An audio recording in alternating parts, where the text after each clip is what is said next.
You know, words can't really describe in this particular podcast. Let me see that. I know normally there'd be some kind of quippy intro, some kind of allusion to something, to like a game or a movie or a book, but I couldn't really think of one on this. I really couldn't because, well, frankly, there's a lot you could actually come up with. So I just said, you know what? We'll just go with the flow here. And considering that it is an older anime, I figured, hey, Rurouni Kenshin is a well-beloved series. It's on its 25th, 26th anniversary since the manga ended. And I thought, hey, and instead of just tackling this as a separate discussion video, why not, bring in a buddy or a friend? An old buddy or a friend, if y'all catch my drift, but... Hey, man. I'm in the room, Lucky. Oh, I'm sorry. Are you saying me, JamesSCassidy, is an old fart? No. Even God, with friends like you. You're a veteran, that's all I'm saying. I guess I could consider myself one too. How many years it's been. Y'all know the drill. Can't really do podcasts by myself. Yeah, I could, but what fun would it be? Yeah, but that's boring. You all know you want to hear my sexy, sultry voice?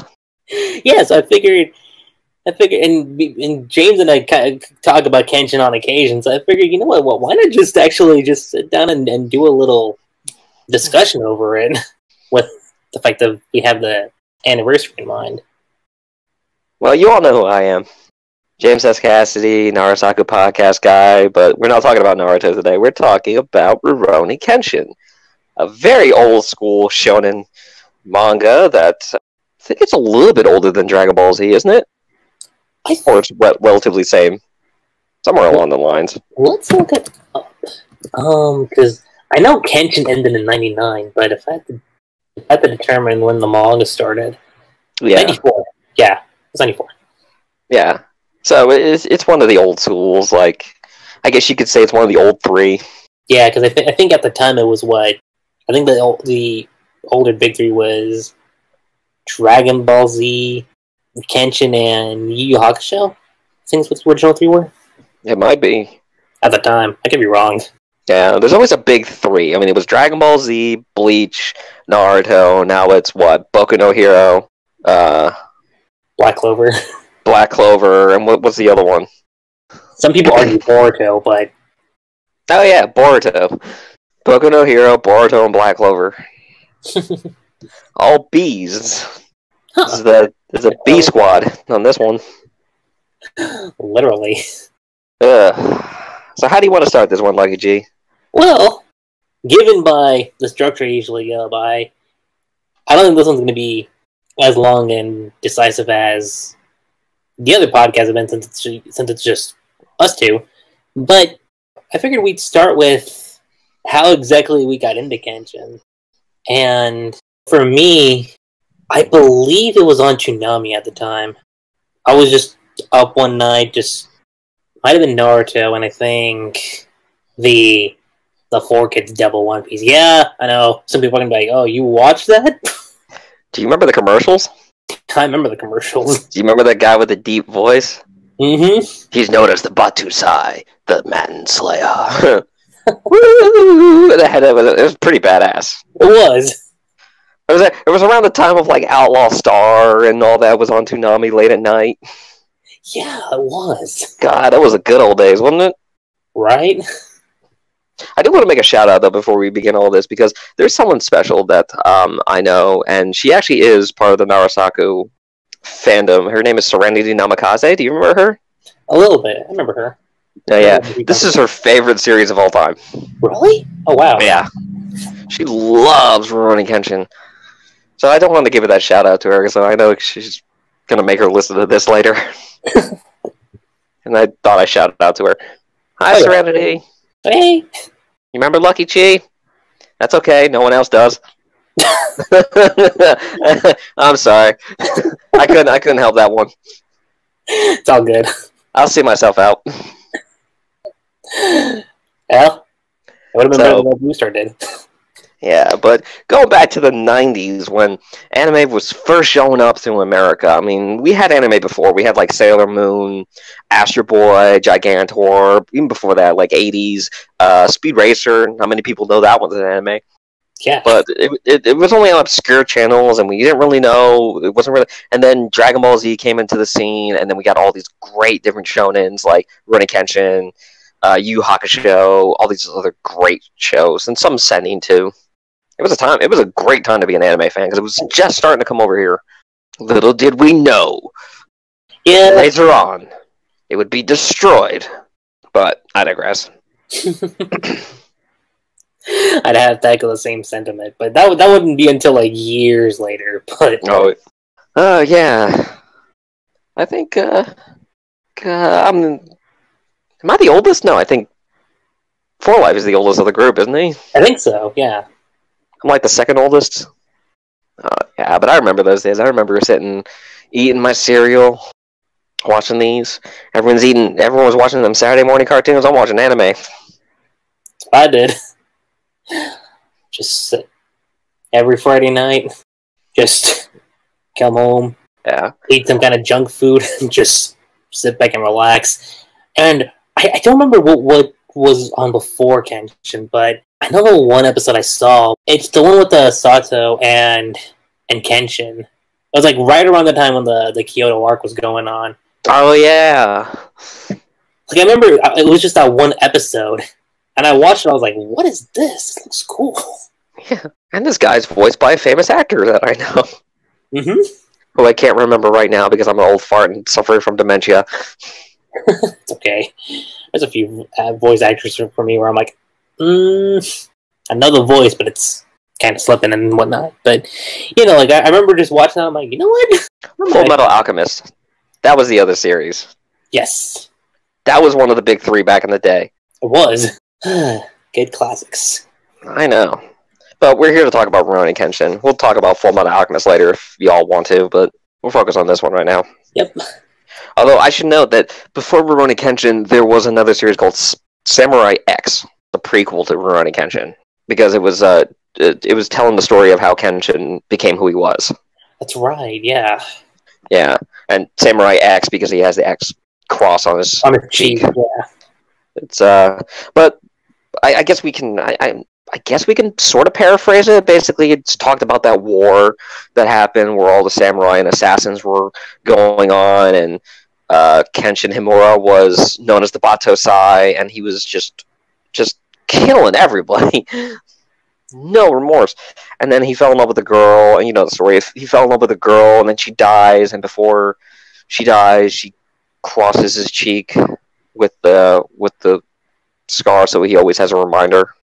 And then after she died, he decided to be a pacifist, essentially, or go on a non-killing vow. But I just wanted to bring that one up because I know people are like, because they probably want to know the whole story. But there is a series before that. I suggest checking that one out. Start out with Rurouni Kenshin, though. I would, so you can ease yourself into it. That's what I would say too. But yeah, if we're talking about like how I got into it, that's kind of my story. I just saw that episode and I was like, all right, you know what? I'll keep attention to what's going on. So I decided after that, I was like, all right, you know what? If I want to get full context of what's going on here, I think starting over from the beginning wouldn't be a bad idea. Mm-hmm. And because, the internet wasn't as big on, like, anime episodes as much as it is now, so I think my local library had it. So I was like, you know what? I'm just going to check these out and just watch them. Oh, yeah. We had anime on VHS tapes. That was a thing. Yeah, I actually had the entire Dragon Ball Z collection on VHS tape. My cousin had it too. And if you sign them and you line them up by the side, you had that picture. So, like, I had Rurouni Kenshin ones too, a VHS of just. And then I got the DVDs and got rid of the VHSs, which was dumb on my part because now they're going for a lot of money. Yeah, like it's especially like for like what's the word I'm looking for here? I was gonna say value's sake, but y'all know which word I'm referring to. But basically, when it came to so I guess if I just want to point short here, that's kind of what it is. So I just I checked out the DVDs and I just kind of watched on my own time, and that's just kind of how I got into Kenshin. What about you, James? I actually got into Kenshin from the very beginning because I saw it in the commercial along with because it was in the lineup with Tenchi Muyo and Yu Hakusho at the time because they were not clean enough to be for the daytime television, but they would post them at night, and so they put all three of those in the same broadcasting, if I remember, or at least from where I was, they did it, and I used to watch them back to back with Tenchi Muyo. And like I said, Yu Hakusho, and I remember good memories, And then like I said, the commercial was really what turned me on to it. Was just he's notice the Batosai, the Manslayer, Rurouni Kenshin, 8 p.m. Saturdays, that kind of thing. Mm-hmm. And I begged and begged. It was always on a Saturday too, which was great. So I begged and begged, Mom, can I at least just watch this anime before I go to bed? And she's like, yeah, but I was there since the beginring.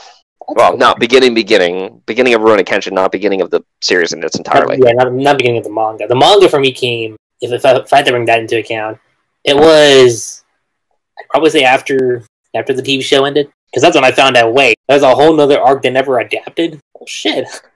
I'll go check that out too. Do you have a plan to talk about the live action? Yeah, we were actually going to cover that too. Yeah. If you want to see an anime adapted to live action done right, watch those. Mm-hmm. That's basically all I'm going to say about that for right now. Yeah, we'll get to that when we get to that. So we start from the beginning? Yeah, so we just tackled how we got into Kenshin. So the next topic we can cover is how we became Kenshin fans. How or when, I should say. How could you not? The show was great. It was the pinnacle of shonen writing. Oh yeah. I can definitely that. Yeah, and as some of you might know or might not know, Lucky Chi and I are writers, and we're actually writing books that we're hoping to publish one day. But when we look at this series as writing, it is probably the best written shonen story I think of all time. I know a lot of people are going to say Dragon Ball Z, but no, Rurouni Kenshin is airtight. It is. Plot. I can't think of one bad scene in it. And if you want to look at it as the hero's journey, I think Kenshin's a good representation of that. It was Avatar: The Last Airbender before Avatar: The Last Airbender. And that's that good. When even the fillers were good. Fillers. Keep that in mind. Fillers. The word nowadays that's kind of taboo to use when you're talking about anime adaptations, but no, the Kenshin fillers are actually pretty good. Oh yeah. They were so good, in fact. I can't even remember where the actual story starts and the fillers end. They're so that close-knit. If I had to say, when I became a Kenshin fan, I wouldn't say episode 1 right off the bat, but... It's always episode 3. Yeah. So, there's a rule that I have for anybody that wants to try a new anime. You have to give it to episode 3. Because episode 1 is always the opening, and it's always going to have issues. Episode 2 just kind of fills out the issues of episode 1, and then episode 3 is where the story actually begins. Is where you see the plot. Mm-hmm. If you can give it to episode 3 and you really like the series by then, good. Watch the rest of the series. If you don't, I suggest putting it down. Except for me, because I'm a masochist, and have to watch the crappy series as long as with the good ones. I used to cover Naruto, You used to. I used to cover it also. I mean, granted, I still cover it now, but it's more of reflections more than, hey, let's cover new stuff. Yeah. It's us letting out our 15 years of anger. I would say episode 2. Episode 2 is kind of when I became a fan. Is when they introduced Yahiko. Agreed. The reason why I give it to episode 3, because I think, wasn't 3 when Sato? I think that's when Sato shows up. Yeah. Because that's when that guy... I'm horrible with names. It's been so long since I've seen this series, but I remember most of it. It was when the old student of Karu's father's dojo tries to take over. Yeah, that too. And I think he hires Sato because he was a world-class assassin. And see, that's what I'm talking about, though. When you get to the third episode, you kind of establish all the characters. First episode, you establish the main character. Second episode, you establish the side characters. Third episode, you get the whole crew together. And then you're like, all right, now that you know everybody, let's go. Yeah, you got a pretty good, accurate representation of that, and we brought it up just a little while ago too. But another good show that did this was Avatar. Yeah, The Last Airbender. So good, so good, so good. Please, if you haven't seen Rurouni Kenshin, watch it. Watch it. You will not be good. Disappointed. No, you wouldn't. In fact, honestly, for all the new anime and manga fans out there, this might give you a good retrospective on how certain series are today, and you're like, the series we have now are good, but they're not great. These were great. Yeah. And they had representation in every single one of them, so for you diversity fans out there, it's in there. A little hint at spoilers in the future. Believe us, when we say this is great shonen stuff, we mean this. This isn't just like us going on the nostalgia train and, oh, well, I remember it being so good. And it's not that Dragon Ball Z syndrome where you remember everything from the past as a child, so now that you're grown up, you want to pay homage to all that in Dragon Ball Super. No. This is good then, and it's good now. So good now, yeah. I give a promise. I go, if you watch the entire series and you don't walk away from this series thinking, man, this makes Dragon Ball Z look like it's written in crayon, I owe you $5. I bet you $5 that you will love Rurouni Kenshin.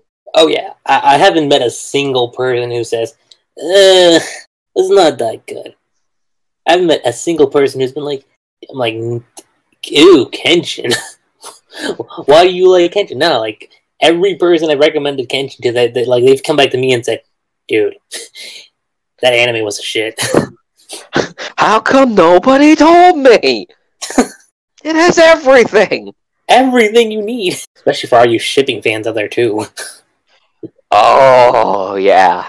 And we'll get into that, too. We'll get into that. Oh, yeah. That's something we can go on for a while. A whole video about why this series did it better than another series that shall not be named. But we'll save that for tomorrow.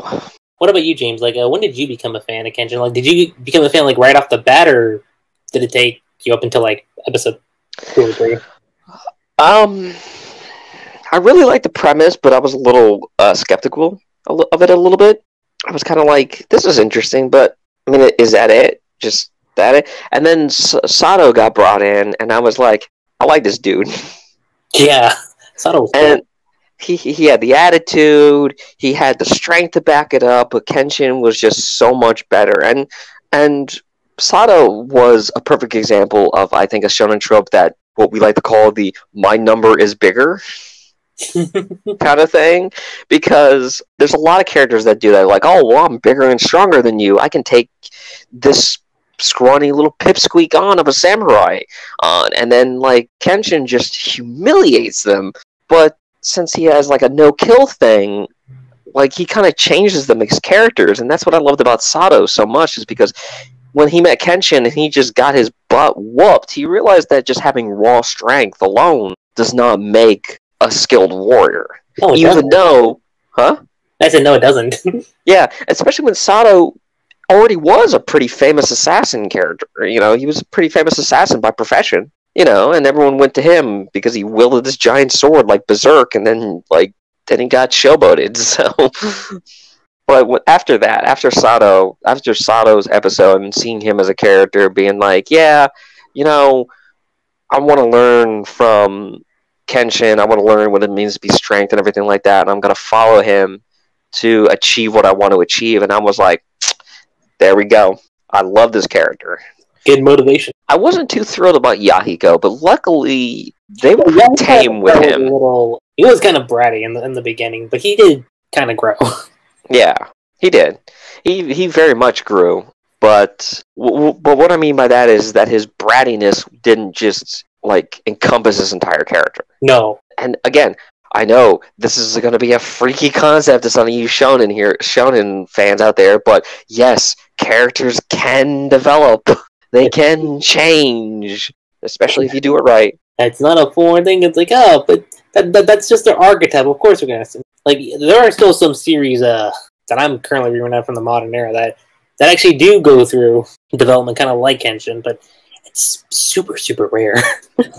Yeah, especially good development. And not just ones that like, oh, like, we're going to pretend like they develop, and then we'll just get one pinnacle point in the story. We're going to make them do a 180 and go back to square one because reasons. I've seen quite a few anime that do that out of nowhere.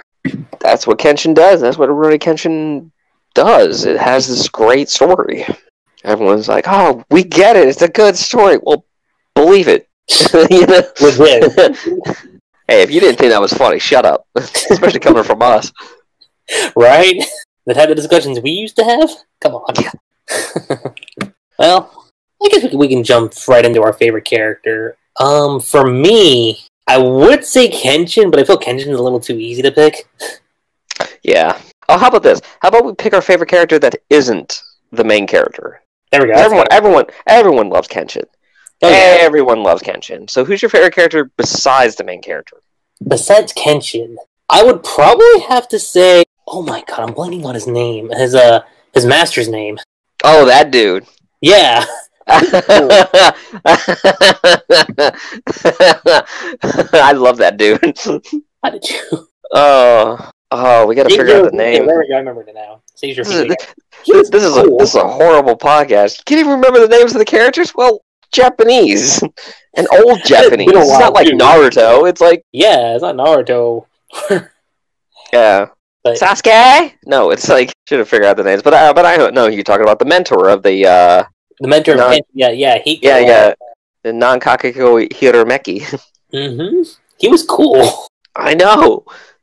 He's basically the series master Roshi. Basically. He's...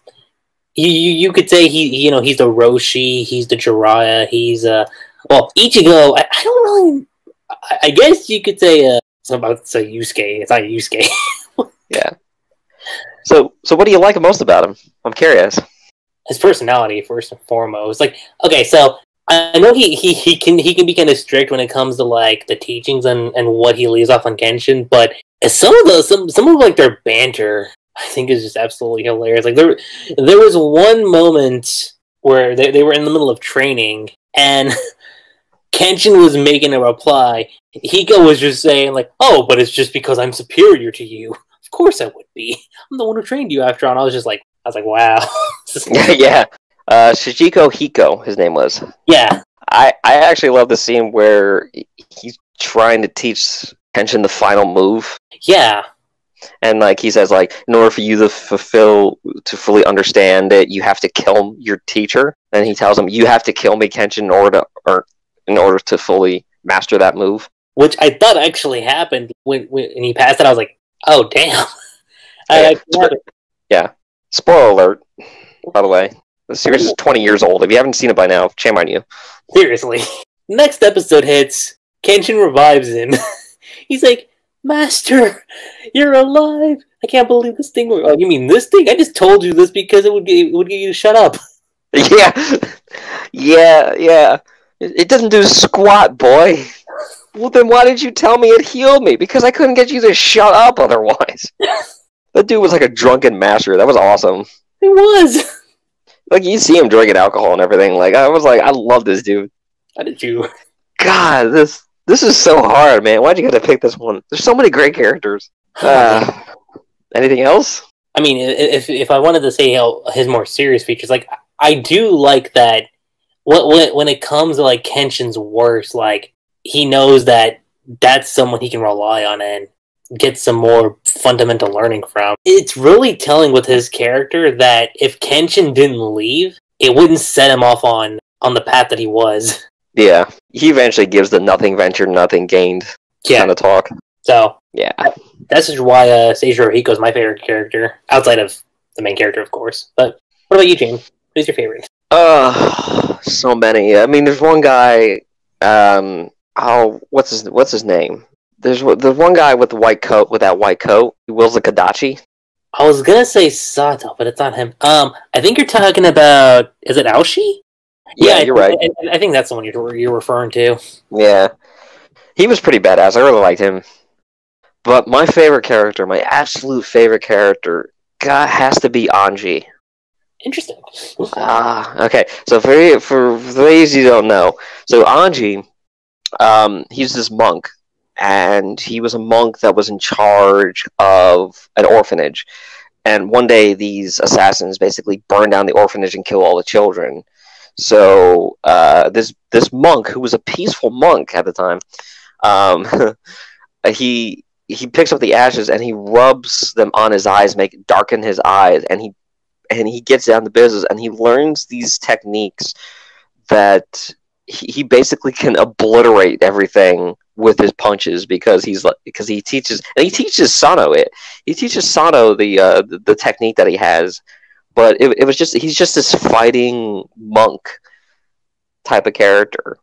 And he has that ability where he punches it, like he's like, oh, when you punch something, you don't punch it with your full force, but if you manage to like punch it in a certain way, you can punch it with full force, and you just obliterate everything that you punch. It was so good, and like his story was so good. And then he teaches Sano the ability, and then like they get into their own fight, and it was so great. But I just loved him so much, Anji, range tank, melee, DPS assassin, range tank support, and jungler. And if I remember correctly, Anji was originally Sato's. No, that wasn't his teacher, right? Or what was it? No, he was just a monk that he saw while traveling to one of the. I'm not going to spoil it, but one of the bad guy lairs. There we go. Yeah. And he's one of the bad guys' members, cronies, and I guess that's one thing that is predictable, Kenshin, is that you have these tiers. Like, you have this bad guy and a villain, and they're like, okay, you have to face our underlings first before you could face the big bad. And several evil villains do that, so it's kind of predictable in that way. But each character that you experience is great, and Anji was so great. God, I can't praise him enough. He's such a great character, and the fact that he has such an intricate backstory where he's not a bad guy per se. He was just a man who wanted to live a peaceful life, and it was taken away from him, and now he wants to fight the establishment, basically. Oh yeah. Because of all the greed and stuff like that. And just this one group like says, hey, well, we can do that for you. We can help you fight that. But it was just great seeing this dude like pull off these moves, and I don't know, I always loved that like Tibetan monk style kind of thing that he had going for him. But he's my man. Anji is my boy. Yeah, and if you really look at it, like with where he goes, like it's very much justified why he's doing what he's doing. Yeah. See, unlike Naruto, the bad guys in this story have a good reason why they do what they do. Mm-hmm. They do. And Kenshin plays the antithesis to basically every single one of them, mostly because he was a part of that before everything, and that's the point. And Kenshin taught Sano. Sano used what he learned from Kenshin onto Anji, and he and Anji had this just bromance moment that I would call it. That was just so great. Yeah, that's my favorite character. He's not the flashiest. He's not the most standout-ish guy. He's not the. He can easily blend into a crowd, but when you see him as a character, he's awesome. I definitely agree with that notion, as well as a lot of other characters I can think of. But this one's actually, I think, is going to be a lot tougher because I don't know, but it's the least favorite character. You got any least favorite characters that you could think of, Genshin? I'm only thinking stuff because like all of them are like really good. Yeah, they're all really good. Okay, least favorite character. We have to go like Avatar: The Last Airbender on this. We got to say like they're all really good, but the one that we're picking is just the least one. That doesn't mean they're bad. It just means they're not as good as the others. Yeah, pretty mediocre in a sea of greatness. Put it that way. And I have to go with Yahiko. The reason why I say that because he doesn't really get good development until much later in the story. That's true. So, yeah. Even though he's like the second character introduced, kind of thing, it is what it is. I just didn't like him as much as I liked all the other characters. Oh yeah. How about yourself? I was originally gonna go with Misao, the girl who looks up to Aoshi of the. Oh, Misao. Yeah, I was originally. Oh, what? No, I said originally I was gonna pick her, but then I thought more about it. And I'm like, well, no, because she actually does have like a pretty good arc, and it does start. And because the more I thought about Yahiko, I'm like, well, yeah, it does actually take him a while, whereas Misao takes maybe like a few episodes, I think. Yeah, so I think I'd have to agree. Even though I do like Yahiko as a character, I'm not gonna lie and say that it did take him a while before he did actually go through development. So, least favorite, I would probably say Yahiko, just from that standpoint. Keep in mind, guys, we're not hating on Yahiko. Just saying, like, out of like the plethora of characters that are there. Yeah, we're picking the character that's the weakest in terms of. It's so hard because they're not bad characters. There really is no bad character in this series. It's just there are some characters that they kind of have a more succinct story arc to them, and others they're like, it's kind of like there's not much to them other than like surface level. Like Yahiko, oh, he's just an orphan boy who's a thief. There's nothing else to him. I can think of two other characters that might fall within the same category. I don't know if you agree on it. It's that ninja girl who was with the I think that's Misao. That ninja girl. The ninja girl. Yeah. Remember, she kept talking about our clan's I'm the Oniwaban group is gonna come back. Yeah, I think that is Misao. That's Misao? Yeah. And then you got the opioid girl. Yeah. Yeah. She was kind of a one-note wonder. Yeah. Those are the two. I mean, I know I mentioned Misao earlier, but those I guess out of like the weakest characters, I'd probably say it'd be those three amongst all the other characters that are there. But again, not to say the characters are bad. They're just kind of weak compared to all the other great characters. Yeah. Present. And in saying that, now we get to favorite arc, which is, I mean, okay, so it's as far as season 3, because I know season 3 was a filler, but I don't. Favorite arc. My memory's not too great on season 3, but so I guess for me, I'm like kind of strictly going by the manga, and it's kind of tough because the Kyoto arc and the Anishi arc with his brother-in-law. Oh man, they're both great, but if I had to pick one out of the two, I'm going with Kyoto arc. Kyoto? Yeah, Lord Shishio, man, come on. That's a valid argument. Yeah, no, I would agree with you on that. Yeah, that dude. Oh, and he's voiced by Steve Bloom. True. Yeah, that dude. If you know who Steve Bloom is, if you've seen Cowboy Bebop, he plays as Spike Spiegel. But imagine that dude, but he's the ultimate like man killing a-hole dude. You know, he is.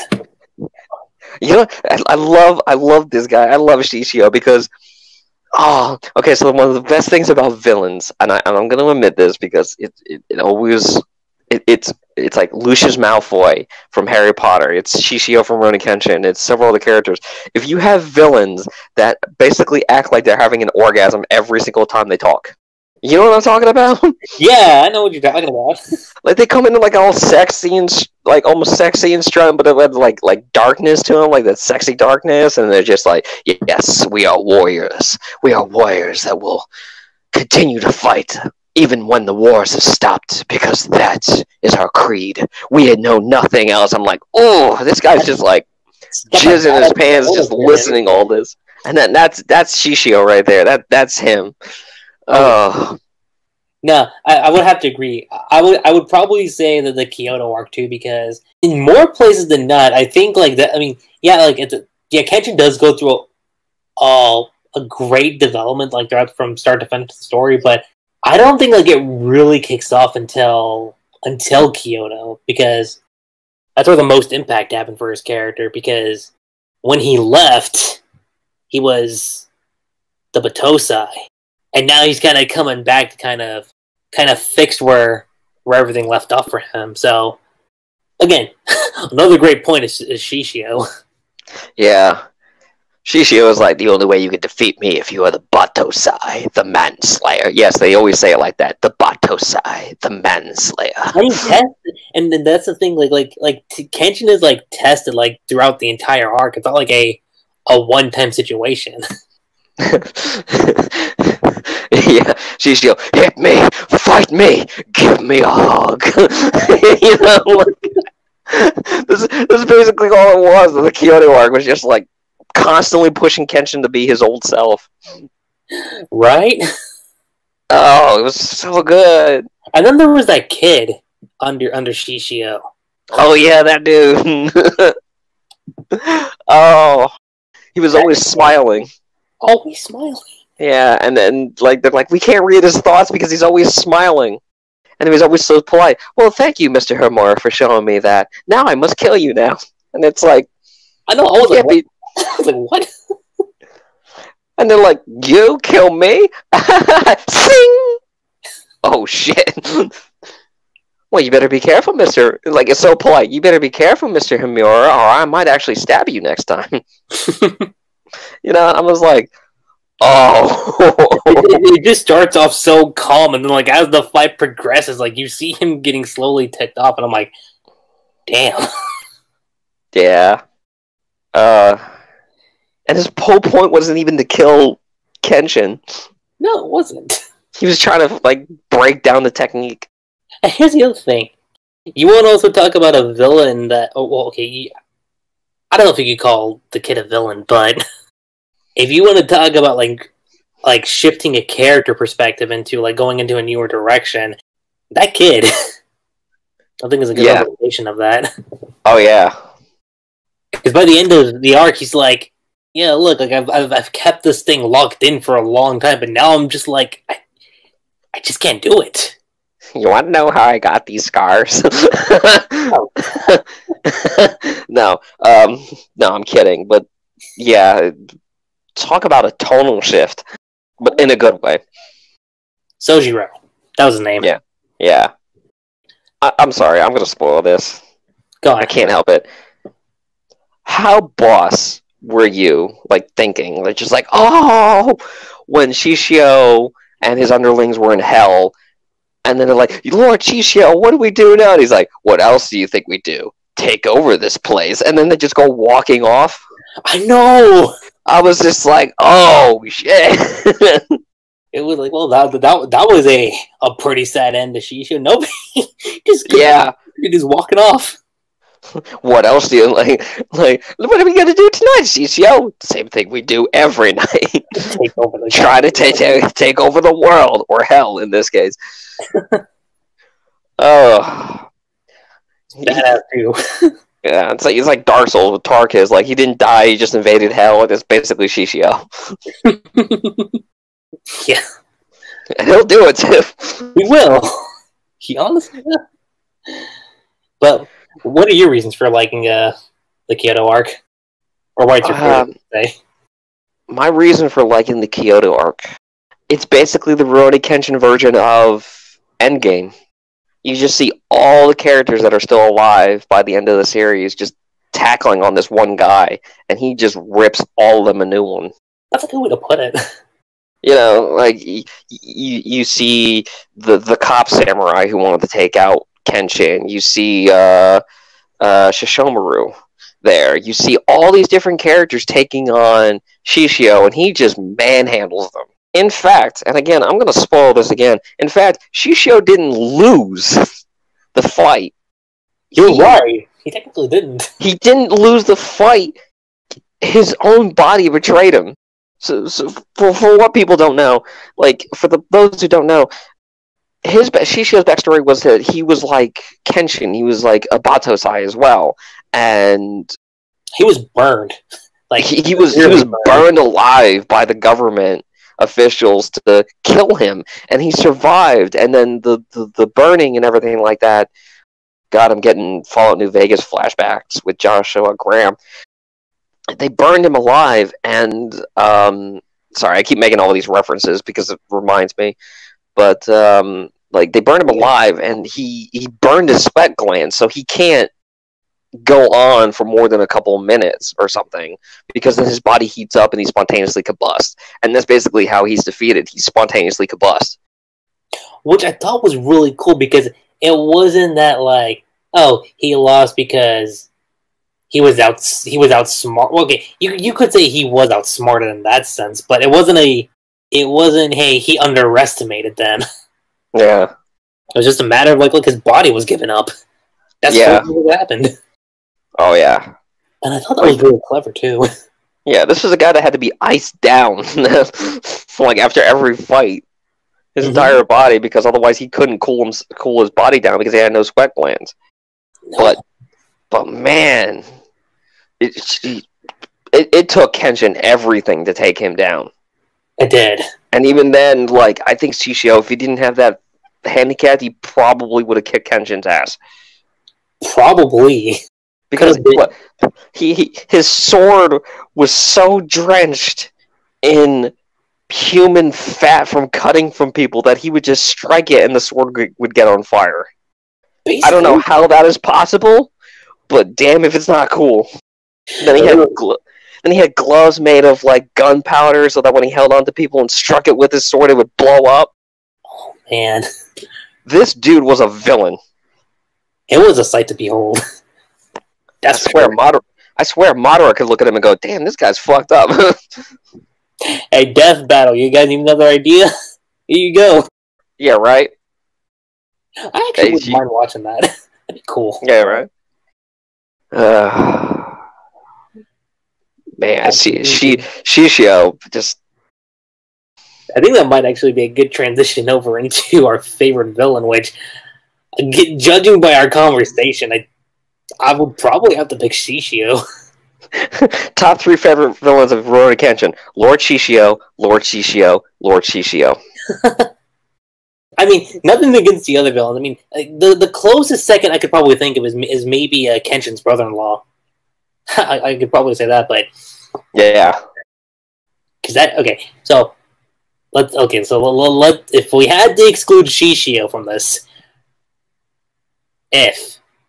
I would probably say the second closest would probably be Inishi, and that's just simply due to the backstory that he has with Kenshin and the whole connection to Kenshin's first love. That's very interesting. Mm-hmm. Yeah, I'll agree with that. What about you? I mean, either than that or Satoshi? Yeah, I think so. Right? Yeah. The leader of the Obi-Wan group? Yeah. As I was saying? Mm-hmm. Yeah, I liked him pretty good, too. Mm-hmm. I love this Kodachi sword. I loved it so much I wanted Naruto to have one. Right? I imagine Naruto with one of those, like, channeling, his wind techniques through it. Dude, that would have been cool. A Naruto-Sasuke fight with swords? Shit. Yeah, because the Kodachi, for the people who don't know, it's more of a defensive weapon than an assault weapon. Mm-hmm. And that kind of fits with, like, Naruto's MO. It does.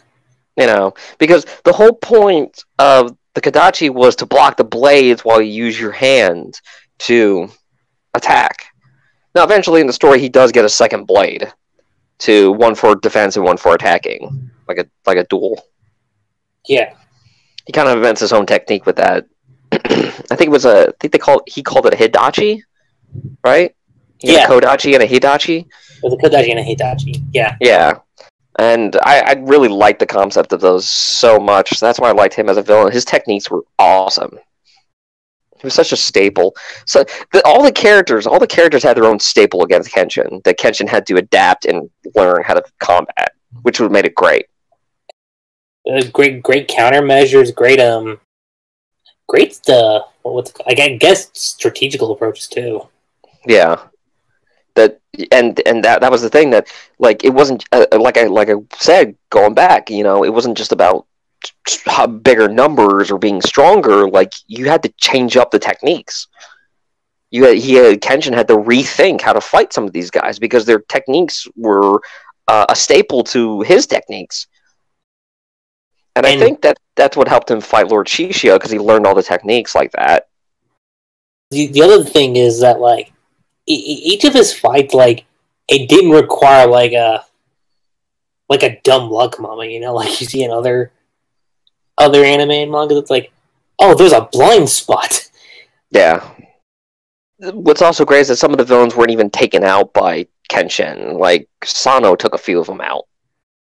And then you had villains that were taken out with a Sano-Kenshin combo, which was really nice, too. So there was no waste in this series. No, there wasn't.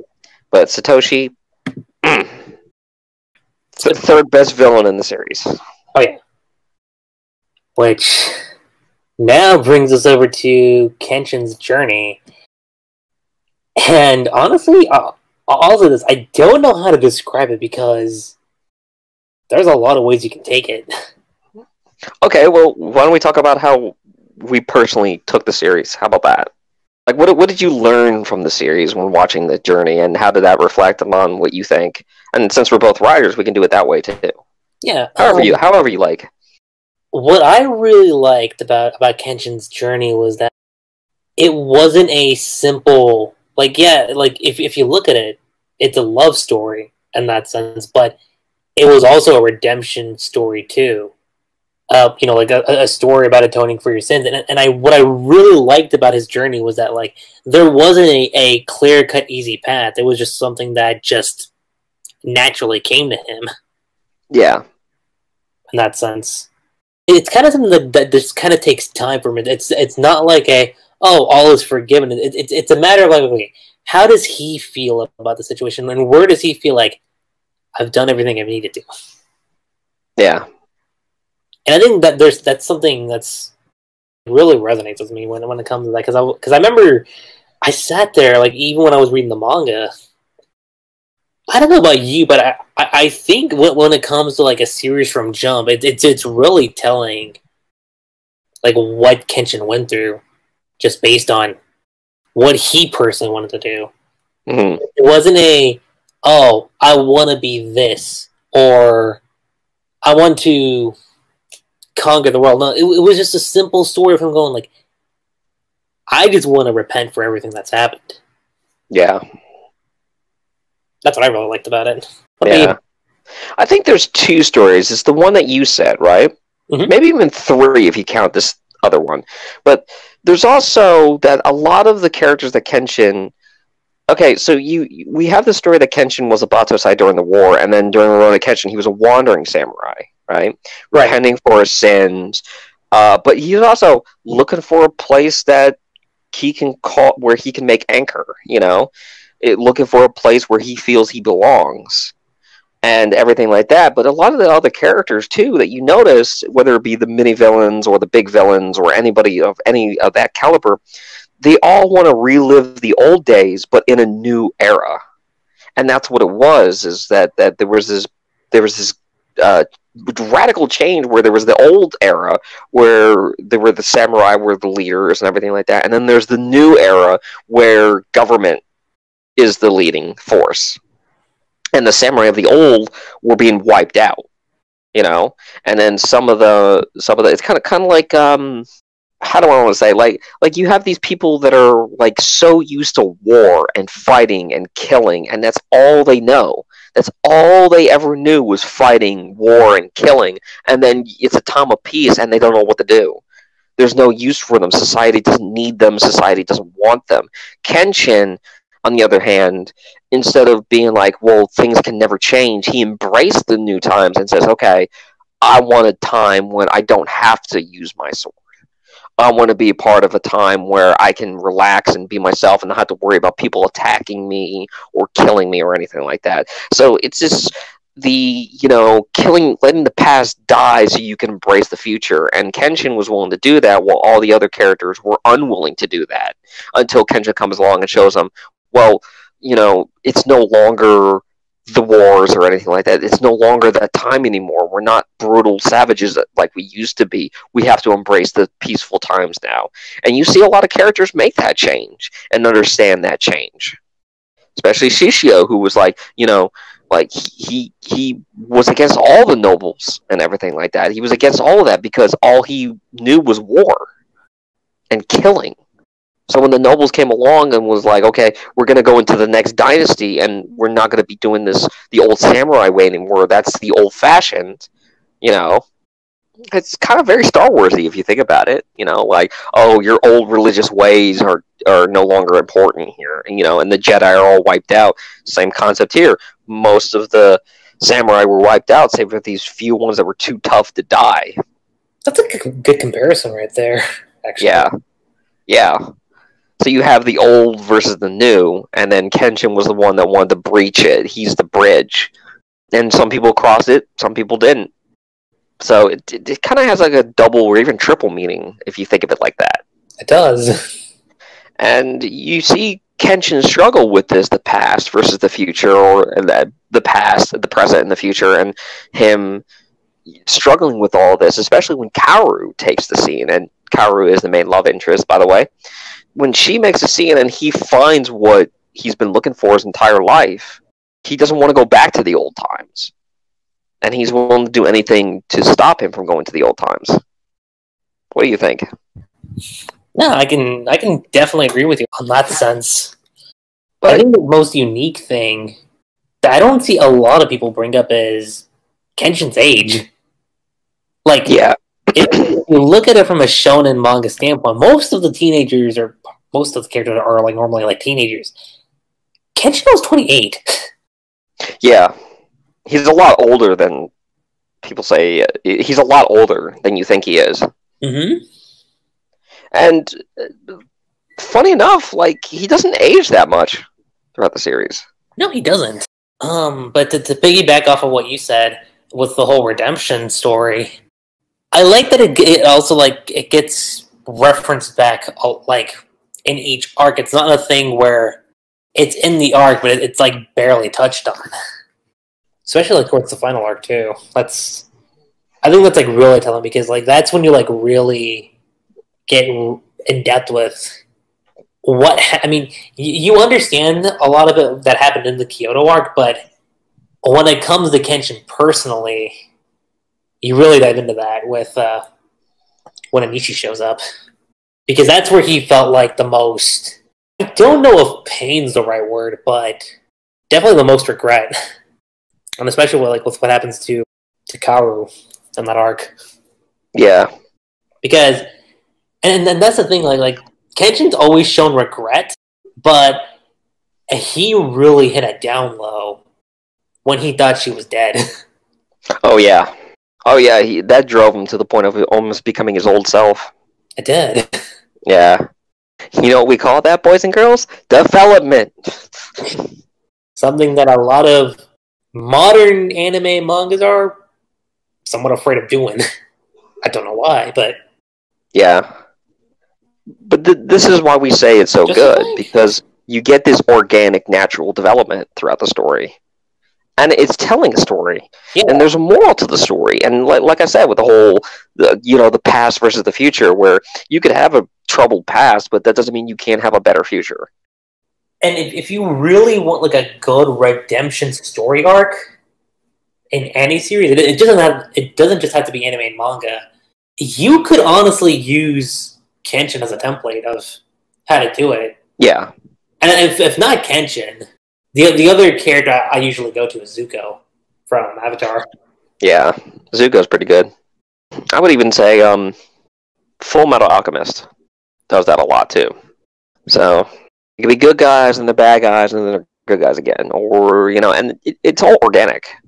They make it seem feasible and real. It's not just like, oh, I'm bad, and now I'm good. No. Yeah, no. It's not like now that we're done taking care of this, I'm going to pull my own little agenda, like, within 2 seconds. Yeah. Oh, it's the good old days. I just find it kind of funny when some people are like, oh, wow, look at that development in like some of the other series we read, and I'm like, you sure? Because Yeah. What development? we've got moments, sure, but I wouldn't call that development. And no development is wasted in Kenshin. Not a single bit. No, it isn't. There's no characters turn back. No characters. All the characters, they either change or they die. Basically. And that's basically what the story's about. You either change or you stay stuck in the past and die. And that's really telling in the story, too. Mm-hmm. And it's also like you said, like, when it comes to the villains, Kenshin doesn't take out every one of them. Not a lot of... There's also some villains that don't necessarily die either, which I thought was interesting. Yeah. Pulls a one-punch man. Like Genos. Yeah. Defeated him, now he's cooking. Like now he has a shop. Like, what? Yeah, that does happen. And it's not like a total ass pull either, where it's like, you come back and you think, I'll just wait till next time, and then you see the next, and he's like, so what have you been up to? Just planning a picnic. Yeah.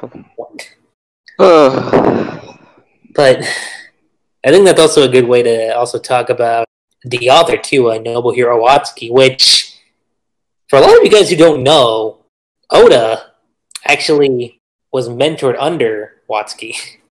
Who's Watsuki again? Watsuki's the writer of Kenshin. Oh, that's right. Yeah. That's right. See, I'm horrible with names. Do you call yourself an anime fan? Yes, I do. The only way I remember is because I have all the ones just like sitting right in front of me. Oh, Watsuki. Okay. It kind of really sucks that Watsuki was arrested. I don't know if you want to talk about that, but I know people have said that Kenshin's legacy's kind of ruined now because of all this. It mainly pertains to Watsuki. So the way I view it is, well, it's kind of like a separate the medium type thing. You can separate the art from the artist. Yeah. And you can love the art, but hate the artist. So in that sense, it's like, yeah, like, Watsuki, I'll say this, it sucks knowing the news that we got a few years back, but do you believe that what he did takes away from what made Kenshin so good? No, I don't. I mean, because if we were going to do that, we might as well do it with everybody. Mm-hmm. I mean, do you think Harry Potter's bad because J.K. Rowling lost her nut? No. I mean, sure, she didn't, commit any crimes or anything like that, but, a lot of people hate her, but does that make Harry Potter any less of a good story? I don't think so. No, it doesn't. And I don't appreciate all the retcons that she does, but I still like Harry Potter itself. And eventually, if the story's good enough, you can separate them. And I think that's the point.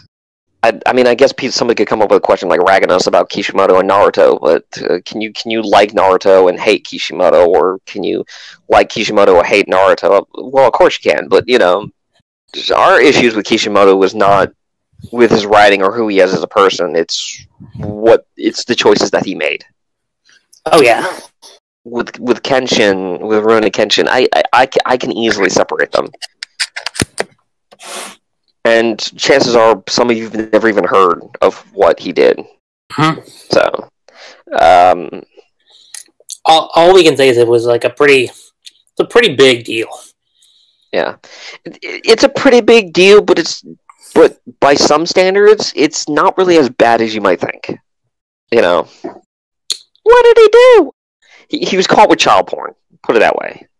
Yeah, that's ultimately what it was. What Not necessarily kind of... that he committed to it.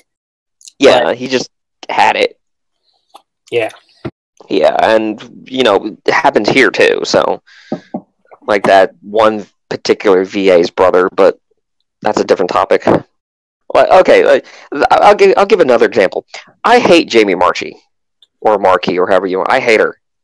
I hate that woman. But I like some of the anime that she's in. I like her as Rios.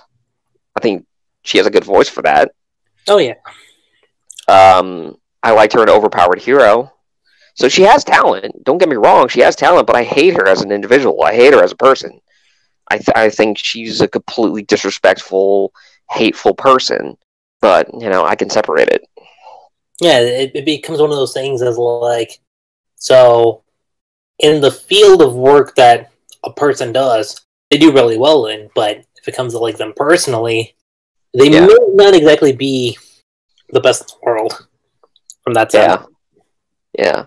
And believe me, we're not trying to excuse the bad behaviors. We're not. No, we're not. We're not trying to say, like, oh, well, you have to understand, or we're trying to make excuses. No. Whatever happened to him because of what he did, he deserved it. Oh, yeah. You do all this stuff, the stuff that you get, the consequences you get from it, deserved. That we're not saying he didn't deserve what he got, but still, Rurouni Kenshin is still a great story. It is. You don't have to like Hitler, but you have to admire that he was a great speech writer and talker. He's a good motivator. He motivated his people. You don't have to agree with him. You don't have to agree with what they did. You don't have to do anything, but, credit where credit is due kind of thing. I just don't like it when people, like, go to me and be like, oh, well, you thought such and such person was so great in this one aspect, so that means you approve of what they did. No. I want to make that clarification right now. No, we don't approve of what they did. No. We're just saying that they have certain talents that one could find appreciation in. And I've also heard, like, some people say, like, oh, like, maybe it wouldn't be best then to support support anything he does now just because of all that. And I'm like, and I think in that situation it does depend. Like, I would say, like, you can still, like, read a series and still think it's great, but just because of what an author does doesn't exactly taint, just how great that story is. Yeah. And we also have to take into the concept of the cultures, too. Oh, yeah. I mean, let's be honest. How many people, anime fans right now, will say, like, well, the whole kind of industry is kind of run by pedophiles because you see, like, oh, this is supposed to be a 40-year-old girl, but she looks like she's 10. And then you got other series where, oh, this is a 15-year-old girl, but she looks like she's in her mid-30s. What the hell, Yeah. Legit. So, if you're going to judge one, judge them all. But especially if you look at, like, genre types, too. Yeah. I don't know. It's a hard answer. It's a really hard answer to say, but yeah, child porn, yeah, but he didn't really hurt anybody. But some could make the argument that it kind of hurts people in a certain way, I think the easy answer I can give is that he shouldn't have really done it to begin with. But here's one thing I'll say: him as a writer, though, he's pretty good. Yeah, he's very good. Hitler was a good painter. And his artwork goes for millions of dollars, like... So, apples and oranges, I guess, or whatever. Yeah. But, I mean, if you really want to think about it, any one of us could be capable of the exact same thing at any point in time. Anybody, any one of us. It just takes one moment, one change that could do it, and, well... It can affect everything. Yeah. I guess, a lifetime of good can be destroyed with one moment of bad. Or, one moment of bad. Again, this is a great reflection of the Kenshin story itself. You do a lifetime of badness, and then you try to be good, and no matter how many good deeds you do, it never erases your past. That's actually true, because, I was just thinking about that right now. Like, if you really look at it, he... in a way, is now kind of living Kenshin's life in that sense. Yeah. But I hope he gets some help. I hope he can learn and understand and change for the better and maybe come back and do some more. I hope so, too. I'm willing to forgive. As long as he gets the help that he needs. gets the help that he needs, comes out with a public apology, and just says it in front of like a crowd. Yeah. I know what I've done is wrong. I'm willing to change. Give me a chance. Yeah. Although public apologies never go right anyway. Nah. It's a start. Yeah. I'm willing to give the dude a chance. That's all I could basically say. To change. I don't think he's a bad person. I don't think he is. He's never really hurt. He didn't really hurt anybody directly. He just had something he wasn't supposed to be having. And he needs to get better. 100%. But the story itself is a masterpiece. Without a shadow of a doubt. Yeah. And shame on you if you can't separate it. Shame on you. Because you're missing out. And if anyone's like wondering, like, oh, you've got all the volumes, this was before the whole news even came out. So I've had these things for a long time. Yeah. Yeah. I mean, it was only, recently? A couple of years ago? Yeah. It's just a recent thing. But the one thing I will say is that, like, despite what he's done, like, personally, a lot of people should look to how he's written stuff. Yeah. Like, honestly. Like, I know the golden card usually goes to Toriyama and Dragon Ball, whatnot, but Watsky as a writer, like, he really showcased what I think a anime or manga should do. Yeah. In terms of storytelling, development, and character arcs. And the biggest thing, which I know a lot of people like to brush it off because, you know, the shonen genre, romance isn't that big of a deal. Kenshin proved it. That you can do it. Kenshin proved that you can add it in there and still make it a good story. Yeah. So whenever people tell me, oh, well, it's not a romance manga, well, Kenshin was able to do it. Kenshin was totally able to do it. And it worked, too. Changed my mind. Rurouni Kenshin proved that you can have romance in a shonen manga. Changed my mind. And here's the other thing about that. It was done organically. Yeah. And subtle. It wasn't like this thing of, oh, hey, let's tease, like, just moments between them. Like, huh? No, I was just gonna say, like, it didn't tease moments where you're like, oh, wow, like, look, like, it's not like a thing where, like, people just comment about them in the background. Like, no, like, you legit get, like, genuine moments between Kenshin and Kaoru. Yeah. And then, the one scene that was so powerful. Are you talking about the one from the Kyoto arc? Like, when Kenshin has to leave? Yeah. What's her name? Missouri? The doctor, right? Yeah. I think it's Megumi. Megumi. Yeah, that's it. Megumi. Yeah, I think you're right. I think it's Megumi. Like, and Kaoru was all upset that Kenshin just up and left, and she's always like, oh, well, he doesn't care about me. He's anything that, which, again, it was okay for her to have those feelings, you know? She thought it felt like a betrayal, and then Megumi comes up and goes, girl, don't you understand? You're the only person he said goodbye to. He didn't say goodbye to me. He didn't say goodbye to Sano. He didn't say goodbye to Yahiko. He said goodbye to you and only you. Personally. It just shows how much he meant to her. Exactly. Those kind of stuff, those subtle things like that, that is what makes romance the best. Not these overblown, I'm going to sacrifice myself and confess everything to you. It's not I knitted you a scarf. No. That's not how you do it. No, it's not. You do it by showing that these characters truly have a connection with each other. That they truly do things that they wouldn't do with any other person. In the most subtle ways. I'm going to do it. I'm going to bring Naruto into this because Naruto just does it so bad. It's the truth. Yeah, Naruto does it so bad. Do you remember the scene where Sakura was feeding Naruto because he had a busted arm? Yeah, I remember that. It's scenes like that. It's not the overblown romance stories. It's scenes where you see characters do things that they don't normally do with everybody else that makes you believe that there's something more there in the connection. Sakura wasn't feeding, Sasuke. She tried to in part 1, and he rejected it. He did. And then here comes, part 2, and then Sakura wants to feed Naruto, which in Japan is a very big, important thing, by the way. They don't normally do this because Japan is a culture of respect and personal space. So when you do something like that, it means a lot. And then until Sai cock blocked it,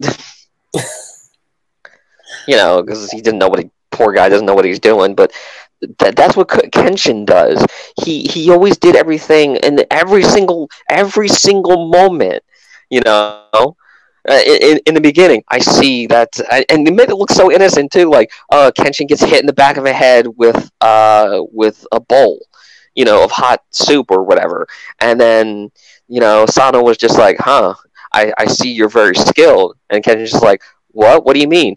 If you could easily dodge that bowl of soup." But if you did, that hot soup would have been all over your lady friend's face, and you didn't want that to happen, so you allowed to take the hit because you knew that you could handle it.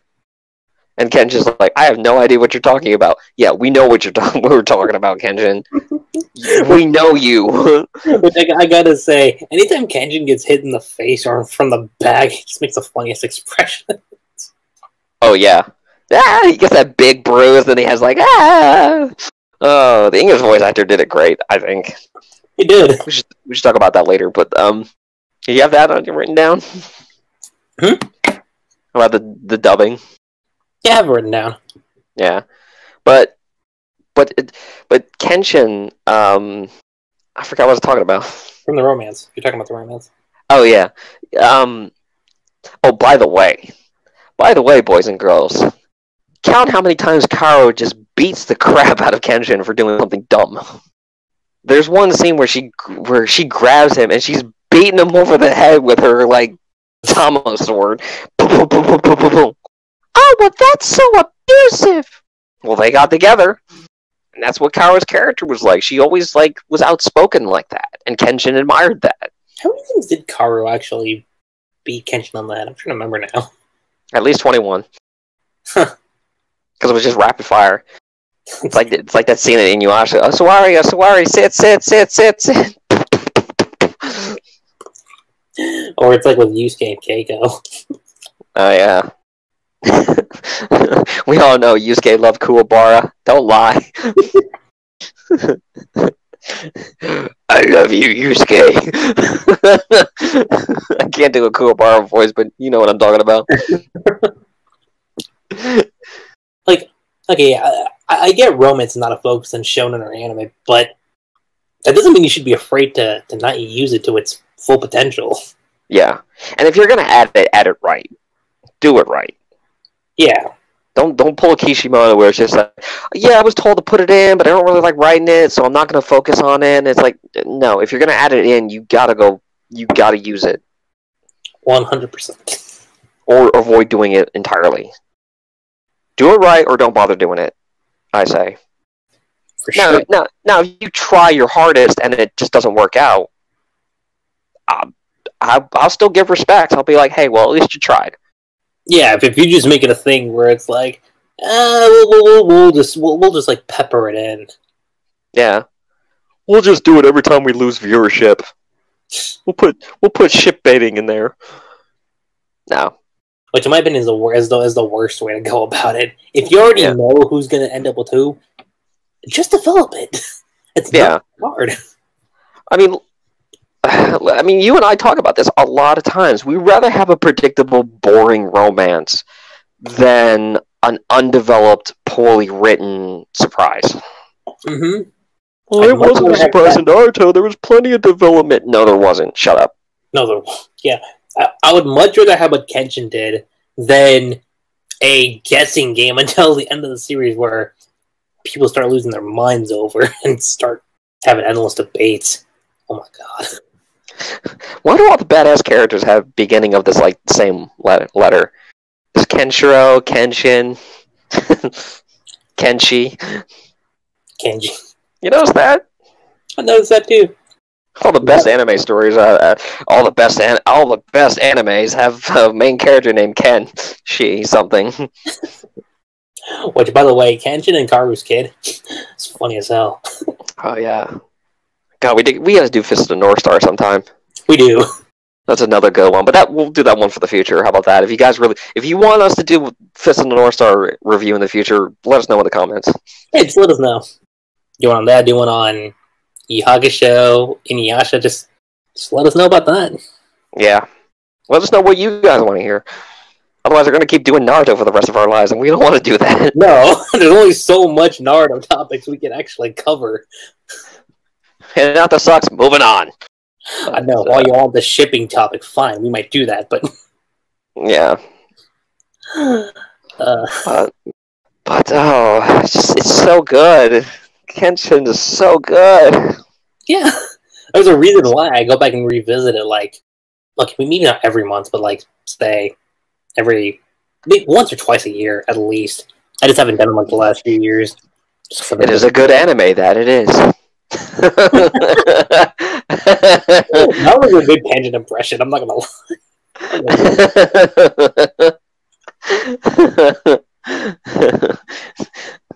Every time he does it, that's basically the Kenshin version of Tatebayo.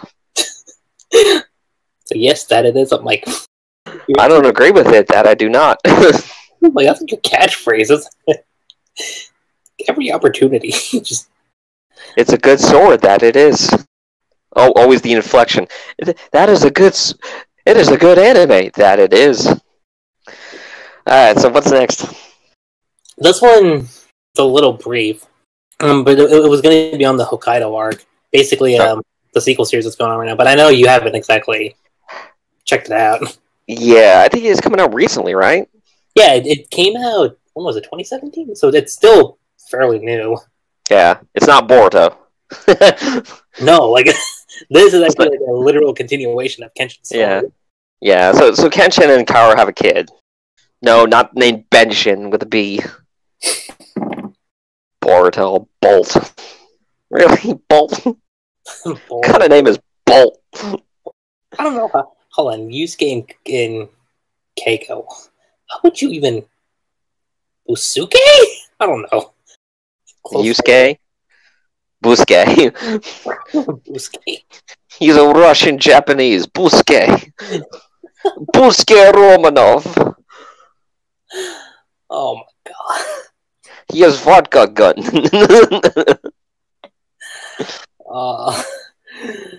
Thank God Kubo didn't go down that road with Ichigo's son. Yeah. I think, I mean, it still got the part of Kenshin's name in it. Like, it's just Kenji. It's still just yeah. Kenji? Yeah. Close enough. It's partially there, but it at least differentiates it enough. Yeah, it's reputable. Mm-hmm. It doesn't have any double meaning behind it. It's just Kenji. But yeah, it's actually a clever Japanese name. I don't remember anyone named Boruto in Japan. And I was like, who the I know you haven't read it, but it's basically a continuation of Kenshin itself. And I'll say this, supposedly the story, based on where it's going, it's about Kaoru and Kenshin finding her father, because apparently the story, the whole setup of the story is that, like, Kaoru's father might actually be alive. Does he smell like sunflowers? Who knows? Please tell me you got that reference. I got that reference. Here's something I think that's kind of cool about this. In the comments, tell me what that reference is too, and you win the cookie. I'll say this, so Watsuki, of course, is the one who's behind the story. Well, I mean, why wouldn't he be? But what I think is kind of cool is that his wife, who also goes by the name Kaoru, is the story consultant behind it. Wait, in real life? Mm-hmm. What? His wife is the story consultant behind the sequel series. What? Mm-hmm. What? Are you telling me that a male manga writer actually went to a female to ask how the female characters work? And about family life? What? Too bad a certain other mangaka couldn't have done the same thing. I know exactly who you're referring to. I'm laughing. Oh shit. Truer words have never been spoken. Yeah. I don't know how to write females. Well, then why don't you go to somebody who does? Hey, honey. Yes. If you were a woman in this situation, what would you do? I'd probably do this. Okay. It's not that hard. Yeah. I mean, I get it. Like, certain people, different perspectives and everything like that, but the consultation, all you had to do was ask. That's it. God, could you imagine Kishimoto, how different the Naruto story would have been if he just asked his wife, hey, honey, what do you think? Ask his wife. Honestly, I would like to know what his brother's stance on this, because we have no idea how he views that series. He's like, my brother's series failed. Yes, now it's my turn. It's the truth. Oh, Seishi. But that's very interesting. I like that. Mm-hmm.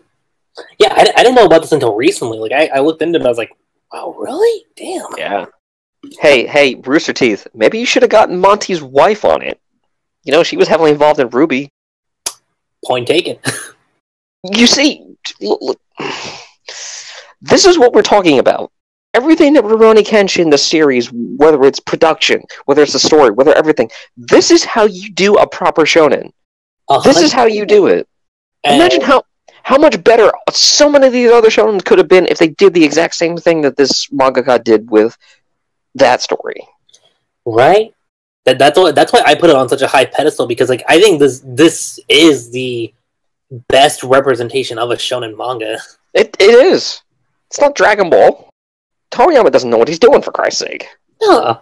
I mean, we all remember how Dragon Ball is, just simply out of nostalgia. Yeah. But at least Toriyama knows it. Yeah, at least he's aware. He's like, well, okay.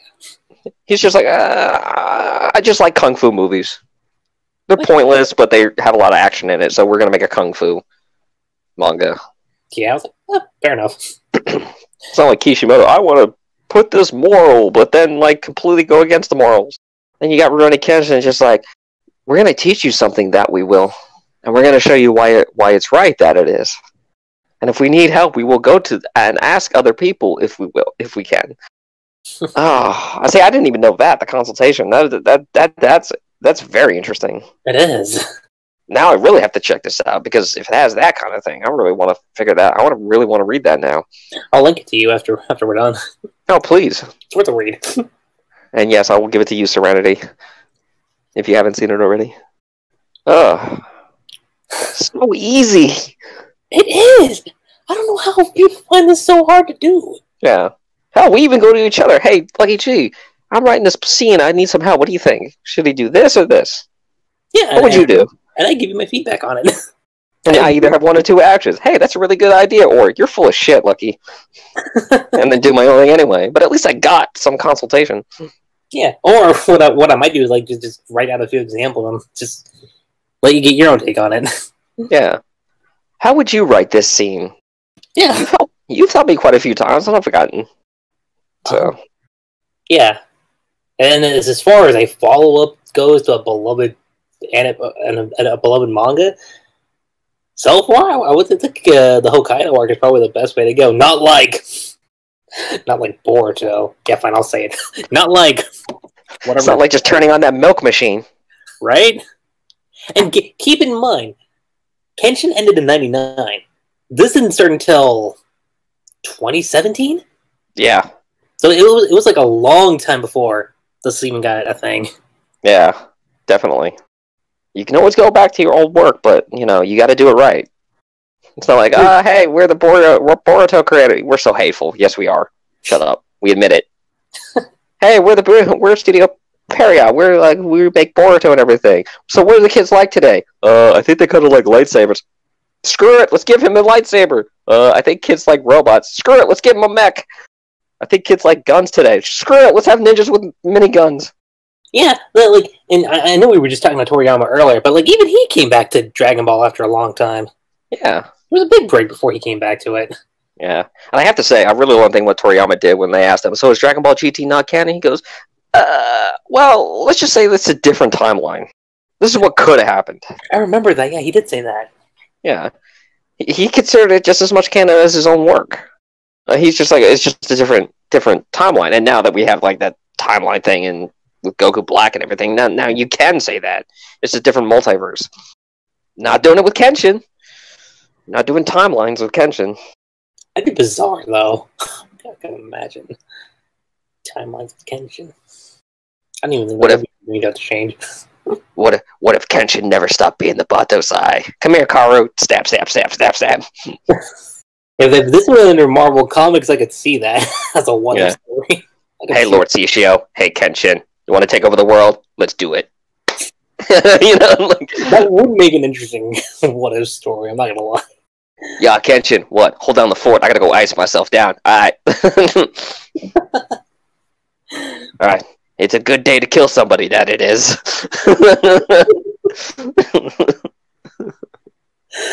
Oh shit. But yeah, long story short, you just hear Steve Broom from the other room. Hey, stop talking dirty. I'm in here. I was gonna say, long story short, Hokkaido arc. Yeah, I should check it out. Yeah, I'm gonna check it out. I know I didn't necessarily put this down, but the live action movies are another point of discussion. Live action movies, you have to watch them. You do. Yeah, you have to watch them. You got to watch them. They're really, really good. They stay true to the source material. Yeah, it's not a complete one-on-one adaptation of it, but they have all the important elements of the story. Well, obviously, you can't fit everything. No. Otherwise, you just get The Last Airbender, and we know how that turned out. Yeah. Or Dragon Ball Evolution. Oh, God. Although I did like Ghost in the Shell. Shut up. Something wrong with that. I really liked Ghost in the Shell. Yeah. But Rurouni Kenshin. I was going to say, the only close contender I could come up with for this was probably... I don't know if you've read the Alita Battle Angel manga, but... Oh, yeah. I would say that one's close. Yeah. Yeah, that movie's pretty boss, too. So with my sequel. That's why I'm so afraid of the One Punch Man live action. Yeah. Oh. Yeah, the live action movies for Kenshin are high quality. Yeah. Just watch the fan one. Plenty of people made fan live action One Punch Man. Just watch that. But the live action Kenshin, like it's nice. It really is.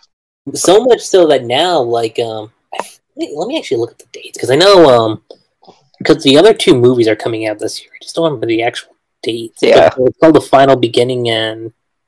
Oh, no, it's called The Final in the Beginning. So, for those of you guys that don't know, the live-action movie is actually going to tackle the final arc of the manga. So, that's going to be interesting, because up until this point, that final arc hasn't been adapted one bit. Oh, yeah. Oh. Which is kind of frustrating, because I'm like, man, if this got an anime... Get hype! Cool. I wouldn't even... See, that's the thing. I would argue, maybe with this... Well, actually, I don't know about in what we're living in today, but, you know, if it does well at the box office, maybe that could lead to a anime remake of Kenshin. I wouldn't mind. No. No, I don't mind. Like, I don't mind. I wonder if they should do it like Hellsing Ultimate. Hellsing Ultimate? Yeah. You know, where they did, like, these movies with just crunching? Like, I don't think they need to go back and redo everything. There's some things that you can cut out and they won't make a difference. I was just thinking maybe an anime remake could work just because of like how far and like the animation has come since. In news today, Rurouni Kenshin's getting an anime remake. Sweet! It's being done by Studio Period. No!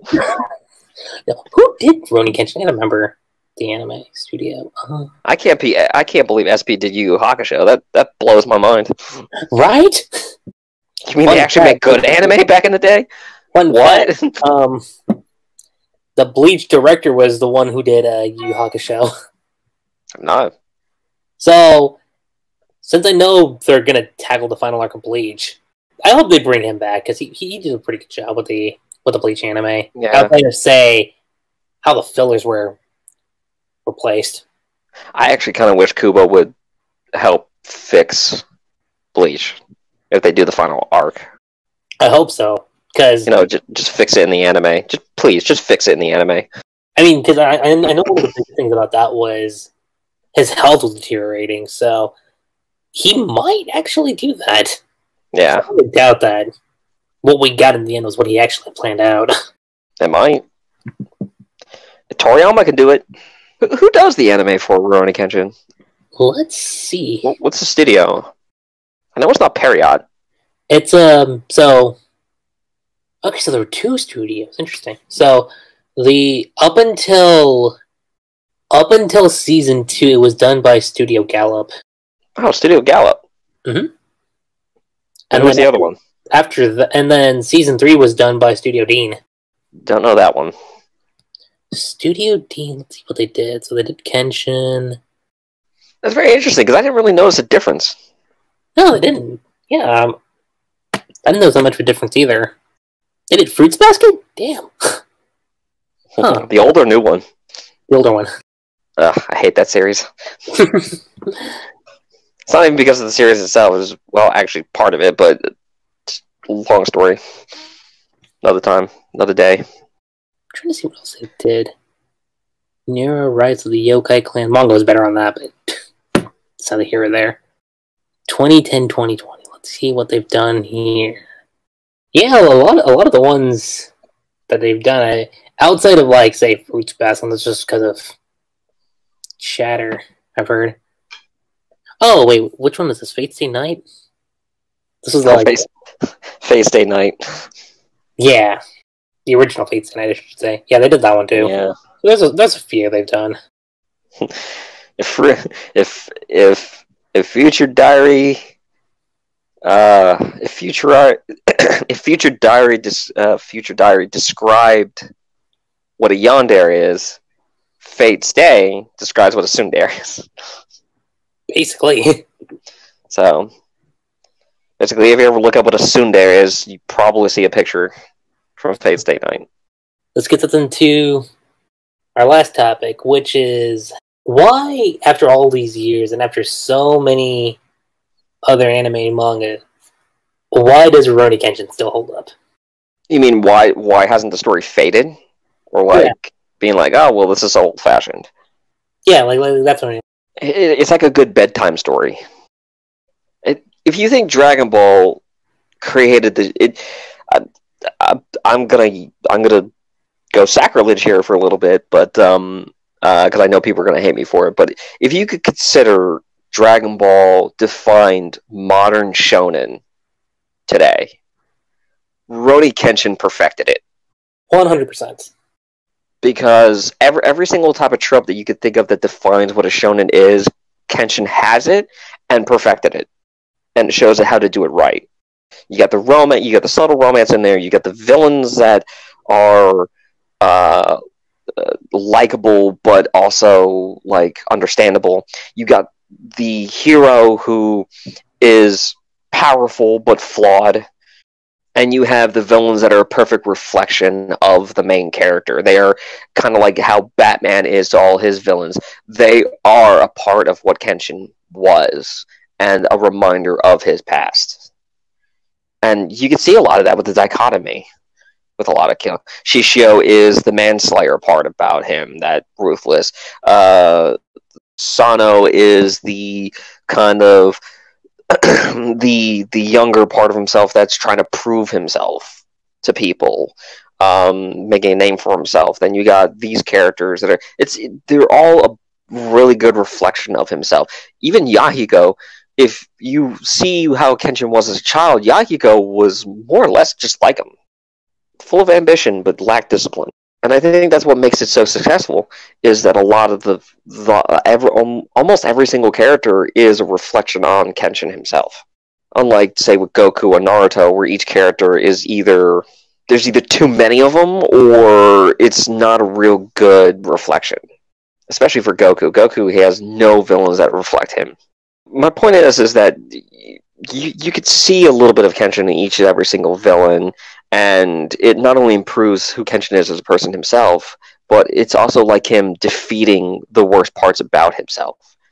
So if Kenshin is a story about forgiving your past and adapting and changing from it, then every single villain he fights is him like destroying that part of himself so he can forgive himself, if that makes any sense, if I'm making any sense whatsoever. And it's great to see that, and the dichotomies of that. And it's sad that more shonen don't do this. I mean, they still do it, yeah, but they don't do it as predominant, I should say. They don't use it as effectively as they could. They usually have like one rival, and then they'll have like one villain, and then that's about it.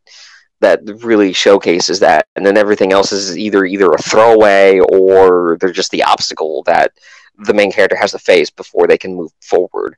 But these villains never really hit the hard-hitting questions. Some do, but most don't. And unlike Kenshin, where every single villain posed those hard-hitting questions towards him. And it always pushes Kenshin up against the wall. Every single time. Here's Kenshin fighting a child who is just almost as skilled as him. Here's Kenshin fighting this character who knows what it's like to be in that lifestyle. Here's Kenshin who's fighting this one villain who understands him. It's such a great story that it's never boring. There's never any slow points where anything is wasted. And it's so great seeing these characters grow and become who they are, which is one of the big problems I have with Dragon Ball, for example. It's they just waste so much, especially with Gohan and several other characters like Yamcha, Tien. They keep crapping on Tien every chance they get, and he used to be a big, powerful character back in the original Dragon Ball, and now he's just nothing. He's a waste. He's a wasted potential, and no matter what, he's always going to be second fiddle. This is unlike Kenshin's characters, where they all add something. They even teach Kenshin something about, life outside of what he was. And there's samurais. Who doesn't love a good samurai story? Especially from Japan. I mean, samurais are synonymous with Japan. Who can say no to a good samurai story? It's so hard to find a good shonen nowadays that can really emphasize these different points. We look at Naruto. We saw Naruto. We thought that Naruto was gonna be a combination of all worlds.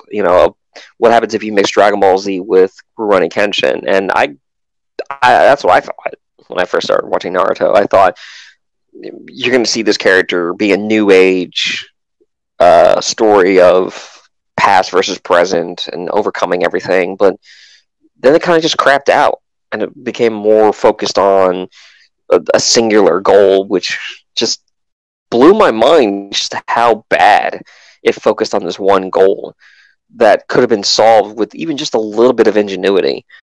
You look at some of the great anime, and you look at all these great anime, Kenshin, JoJo's Bizarre Adventure, Fist of the North Star, Outlaw Star, several of these great anime that make these amazing, intricate stories where it's more than just a hero wanting to be the best and then overcoming all the obstacles.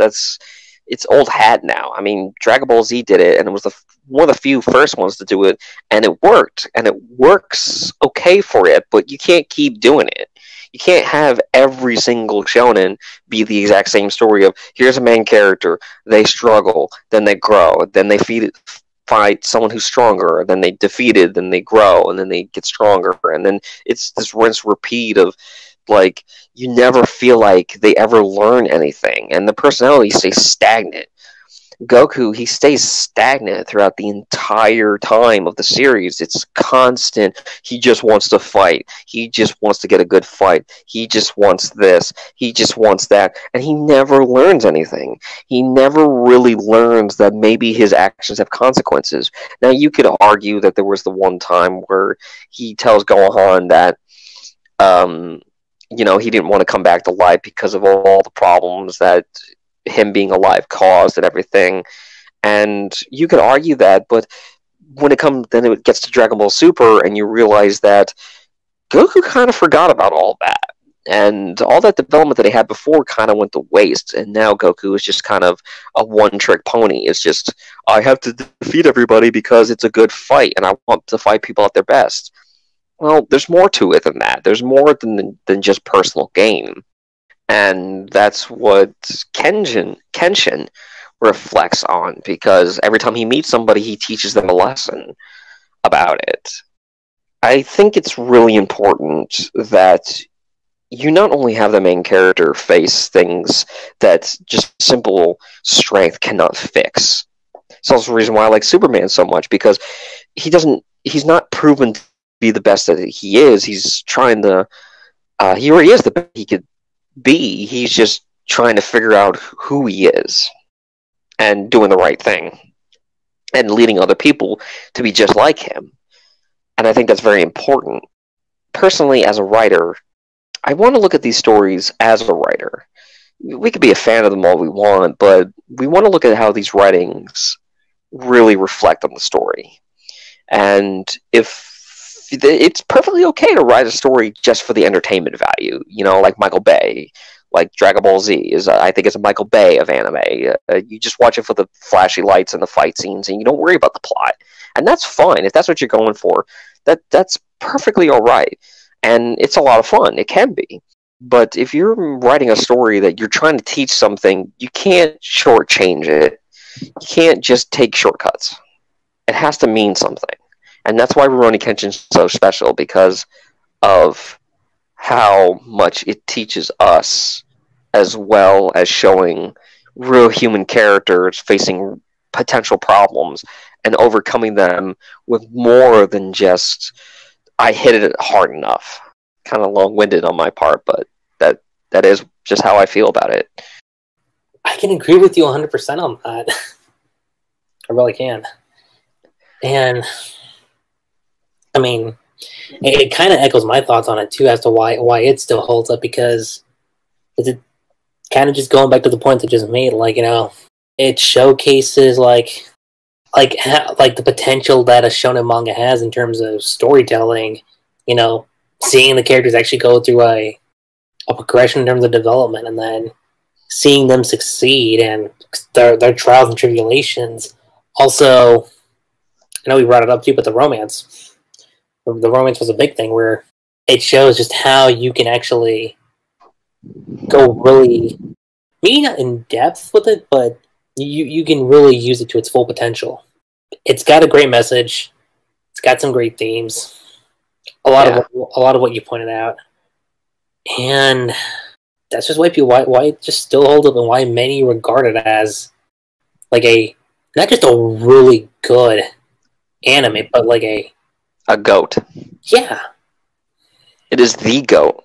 It's the shonen goat. It's the pinnacle of shonen. It's just sad that not many people know of it. It's not as popular as Dragon Ball, and that's pretty sad. But once I promise that once you watch it, you'll fall in love with it immediately. Oh yeah, I can definitely agree with that too. So, and the romance, I agree with you completely. It's realistic. I think it's more down to earth and realistic. It's not just overhyped. What's the term? Lovey-dovey, I guess you could say. Yeah, because real life love. And I felt it. I know what that's like. That real life love, where you really truly love someone more than you love yourself, and you facing problems that it's not always going to be rainbows and butterflies, and sometimes it means compromises, communication, and that's what Kaoru and Kenshin portray with this. Is they're not perfect. She gets mad at him. I don't think there is ever a moment where he gets frustrated, but he does put up with a lot with her, but he also is very encouraging, and he's he'll berate her sometimes, but it's for a reason. There's a couple times Kaoru's I can't do this. I'm not as good as my father. Well, yes, you are. and you can do it, and you can make the school as good as your father, or better if you wanted to. Don't just give up so easily, and that's what it is. That's what real romance is. This is what Naruhito and Sasasuke fail at. You don't see Hinata going like, Naruto, I know that you could be Hokage. You just have to better yourself. Or you don't see like that. You don't see, yeah, it's always just like, oh, Naruto, I want you to notice me. Karo's not even like that. Karo's not even like, oh, you have to notice me. Notice me, Kenshin-senpai. Notice me, Kenshin. Kenshin-kun. Kenshin-kun. No, she has her own thing. She's independent. She wants Kenshin and Naruto. She wants Kenshin in her life, but she also understands that she's not going to sacrifice everything that she is just to be with Kenshin. That's stupid. Don't be stupid. Of a character. That's it. Yeah. Real relationships, real love, real relationships is not about selfish desires, and it's not about sacrificing everything that you are or what you want to make the other person happy. If you do that, you're doing it wrong. You're massively doing it wrong. This is why we hate the Naruto pairing so damn much, because it's so shallow. It's so extremely shallow, and when you see Kenshin and Karu and how their romance plays out in the story, you actually feel it. You feel like they understand each other. And that's why it's so amazing. Look at Megumi, and you see Megumi come in, and she's always like, oh, Kenshin, oh, Sir Ken, oh, Kenshin, you're so strong and brave, oh, Sir Ken. Yeah, and what does Kenshin do? Thanks? Thanks, I guess? Like, and then he goes to Karu, like, hey, you know, I think it's really amazing how you're willing to follow your father's dream and still maintain the school. And I want to help you. You know? Karu gets her own moments as well. She fights several characters and beats them. And it's great when you see Karu anchor Kenshin. It's great when you see that. I know I've kind of been talking this entire time, but that's how passionate I am about this. You see Karu, and like every time Kenshin behaves like he's about to go down a bad path, Karu pulls him right back. Even if it costs her her life, she's willing to do that, even though Kenshin doesn't want her to. That's love, people. It's quite a very good movie. Love is about loving. True love is about loving them more than you love yourself. Megumi was just all over Kenshin and praising him and like, oh, he's so powerful, he's so this, he's so that. And the sad part is Megumi, when she was actually herself, when she could be herself, she was actually pretty good. But when she was like that fangirling kind of thing to Kenshin, it was so fake. It was.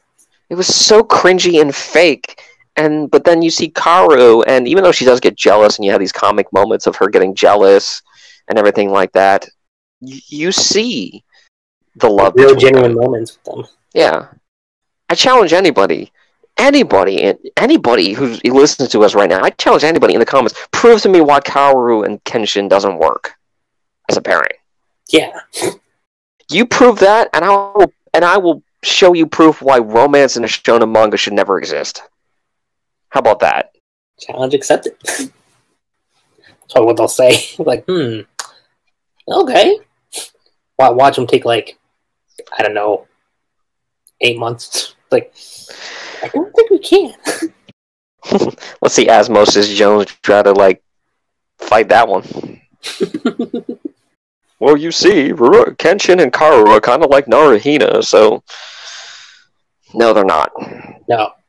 I wouldn't even say Kenshin and Karu is like Narasaku, but if I had to pick which one's closer, probably Narasaku. And that's not even just a bias, it's just the way the characters are set up. But Kenshin and Karu, they're not like any other pairing I've ever seen. They have their own thing going. Yeah, they do. They're different. Like, it's not the typical anime manga romance that you would come across. No. I think is the best way to put it. Yeah. It's just so good. It is. I can't think of one bad thing to say about this series. No. I had to really think about it. Okay, it's a nitpick on me, but I guess the one nitpicky part for the anime is I wish we got the final arc as a action, but other than the anime side. I guess it's better to burn out than fade away, I guess. It's better to burn out than fade away. Oh, yeah. Definitely. We are getting the final arc. We are getting in the movie. Yeah. But, again, if you really, if you're an anime fan as much as we are, and you really want to see a good shonen, pick that one up. Pick it up. Yeah. I don't care if it's the anime, the manga, I don't care. At this point, it's all good. 100%. Just, if it's in your local library, if it's in, like, your bookstore, just take a look at it. Just read it. And if you haven't seen Rurouni Kenshin, take a pencil, put it in between your fingers, and crunch as hard as you can. That's the pain you feel for not watching the series. Mm-hmm. Because we promise you'll love the series. Yeah, yeah. Like, ask anybody. Like anybody who's seen it. Like I was just gonna say that. Like you will seriously, like once you finish viewing this, you would look at all your other series and be like, "Man, what did I miss out on?" Yeah, get away from the mainstream. Although technically Kenshin is mainstream. In a sense, kind of an offshoot mainstream, don't you think? Yeah. I'm gonna coin a new term: off mainstream. Off mainstream. Yeah, it's one of those lesser known mainstream titles. It's not obscure. It's just like not many people have seen it. No, and it's unfortunate.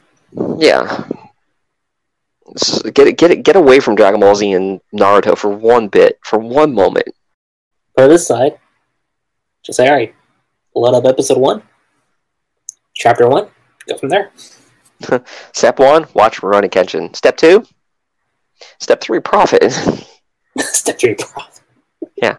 Although, if I can make a request for anybody hearing us in the comments, if you've seen Rurouni Kenshin, let me ask you this: for anybody who hasn't seen it yet and then does see it, tell me, do you think after watching Rurouni Kenshin, do you think it just blows Dragon Ball and Naruto out of the water? Like after you read Rurouni Kenshin or watch the anime or something like that, you go back and look at Dragon Ball and Naruto and be like, "What the hell?" That's an excellent question.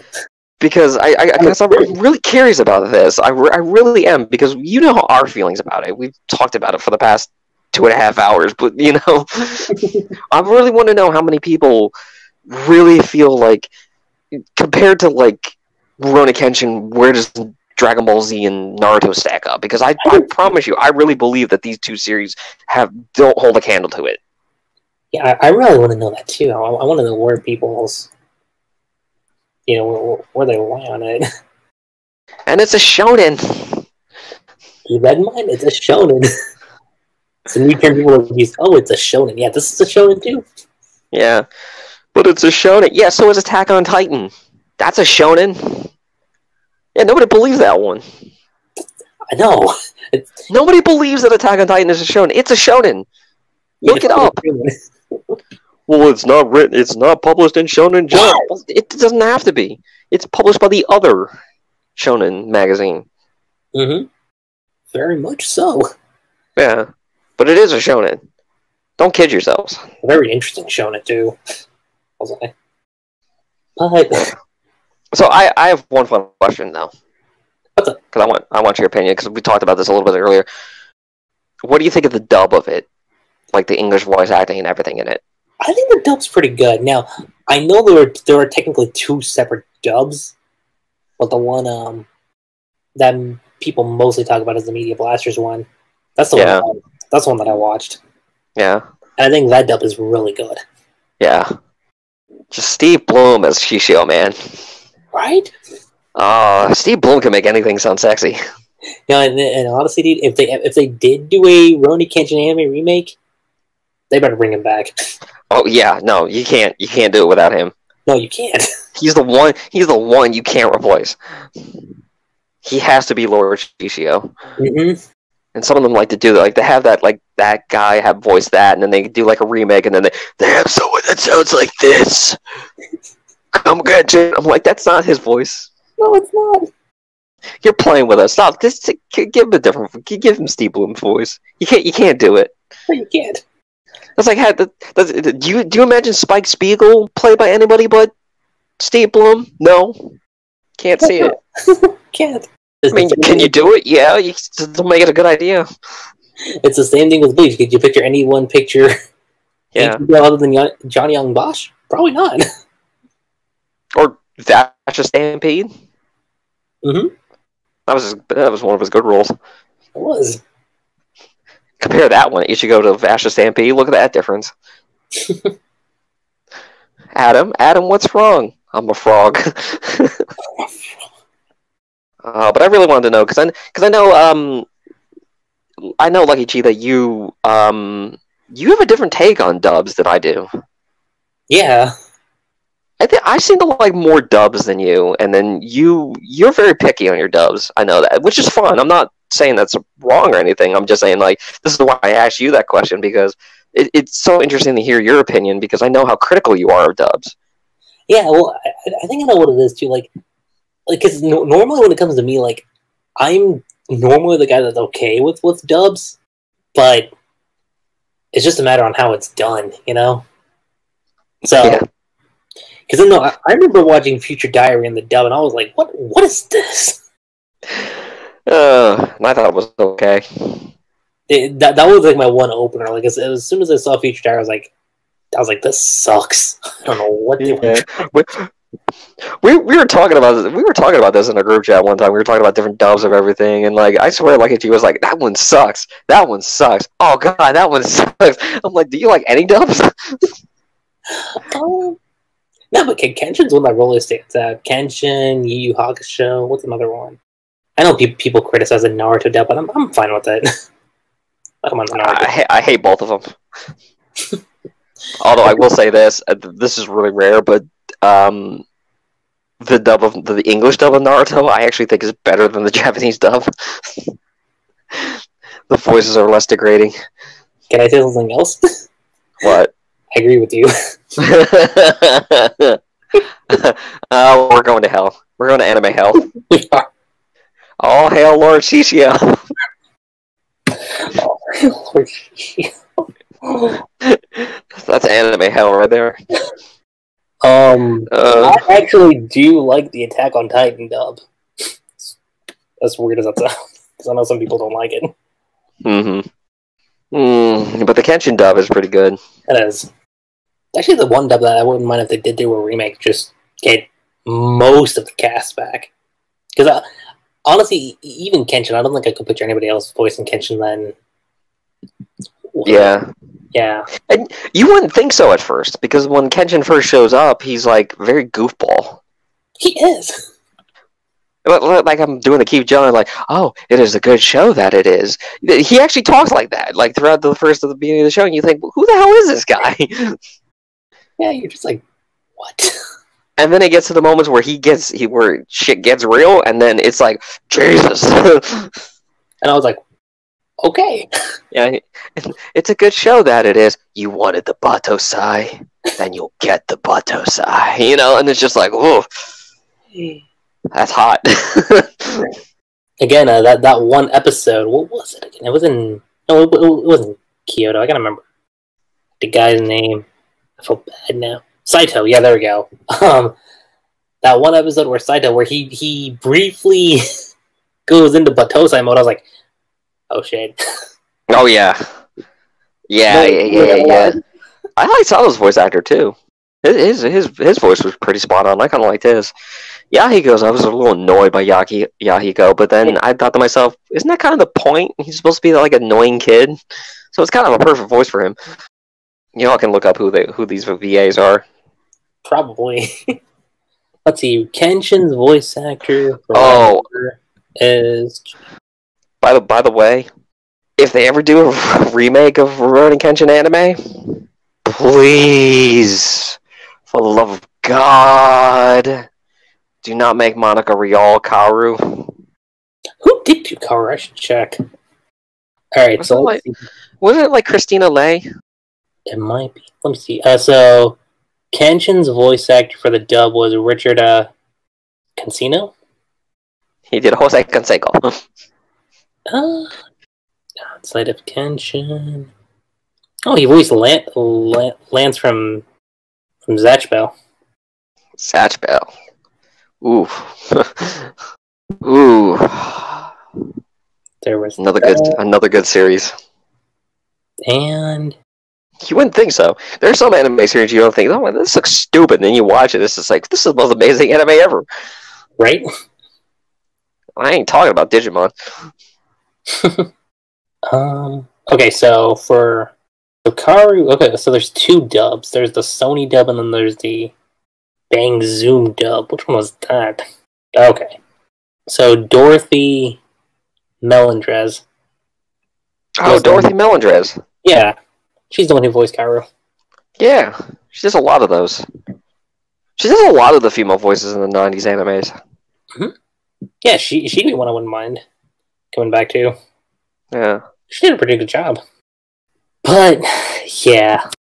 End of the Journey says y'all should check out Kenshin.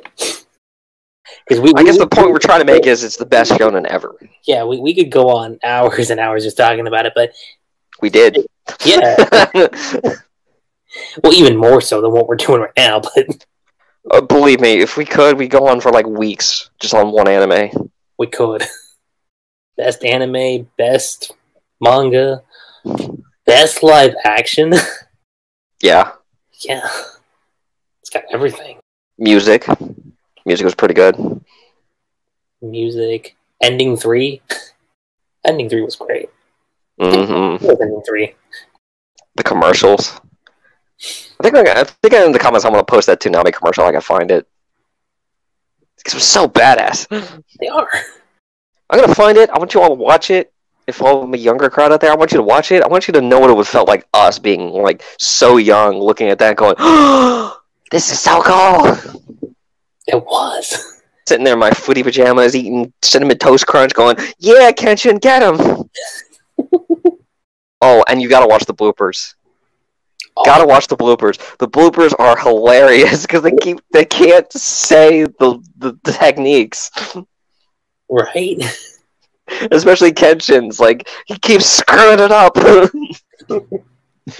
Hikaku kikia Hikaku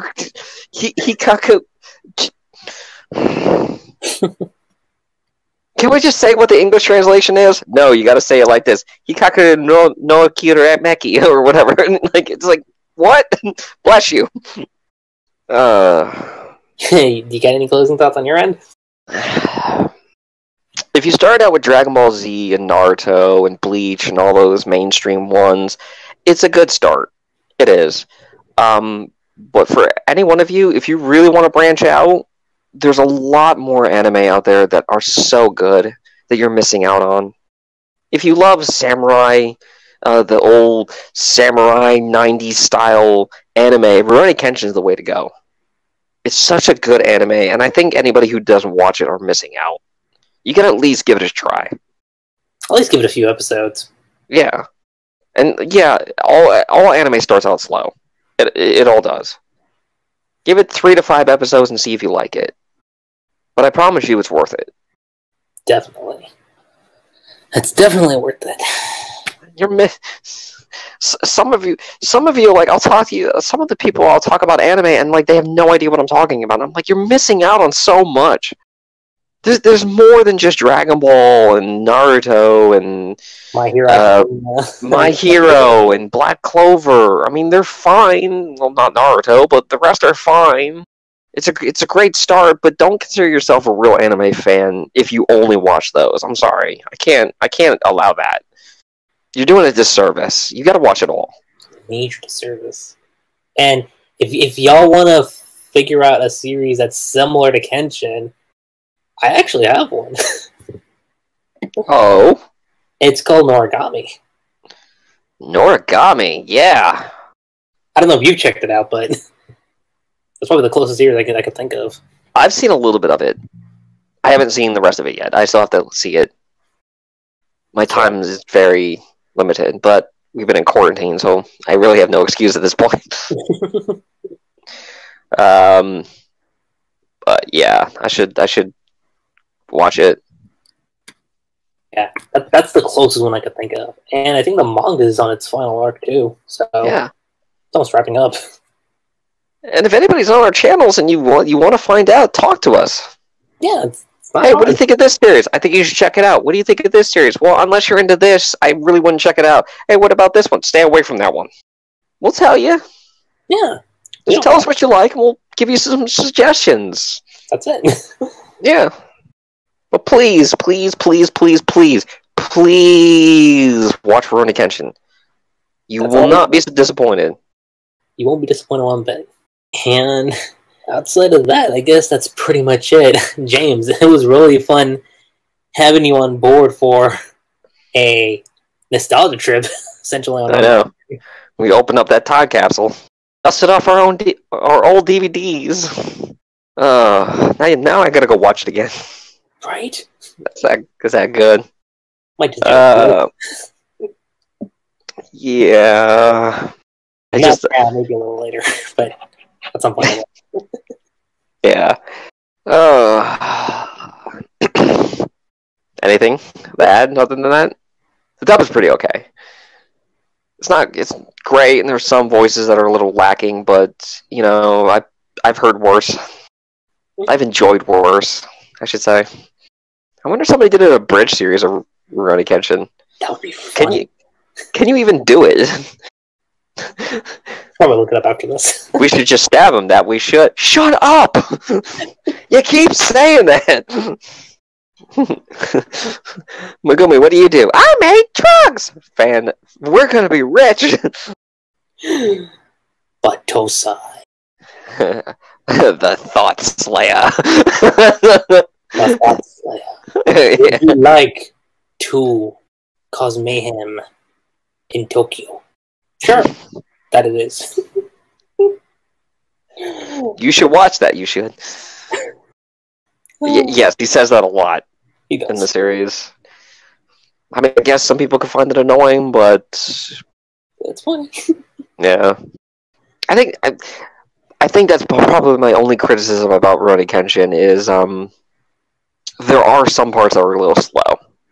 Yeah, more so in the beginning. It can be a little slow in the beginning, but it does pick up. Yeah, it does pick up. There are some parts that are a little slow, but like I said, I've watched anime that did worse, and I got through them, and I enjoyed them. So, if you could do it for them, do it for this. Yeah. You'll thank yourself. But other than that, that's basically it. As for me, yeah, it kind of just echoes off of what James said, but if y'all haven't checked it out, check it out, and then y'all are going to come back here and be like, wow, Lucky Chi and James are right. You should listen to them more often. Mm-hmm. And with that being said, you guys, that's pretty much it. I'm Lucky Chi 7. And I'm JamesSCassidy. And we will catch you guys next time. Peace. See ya.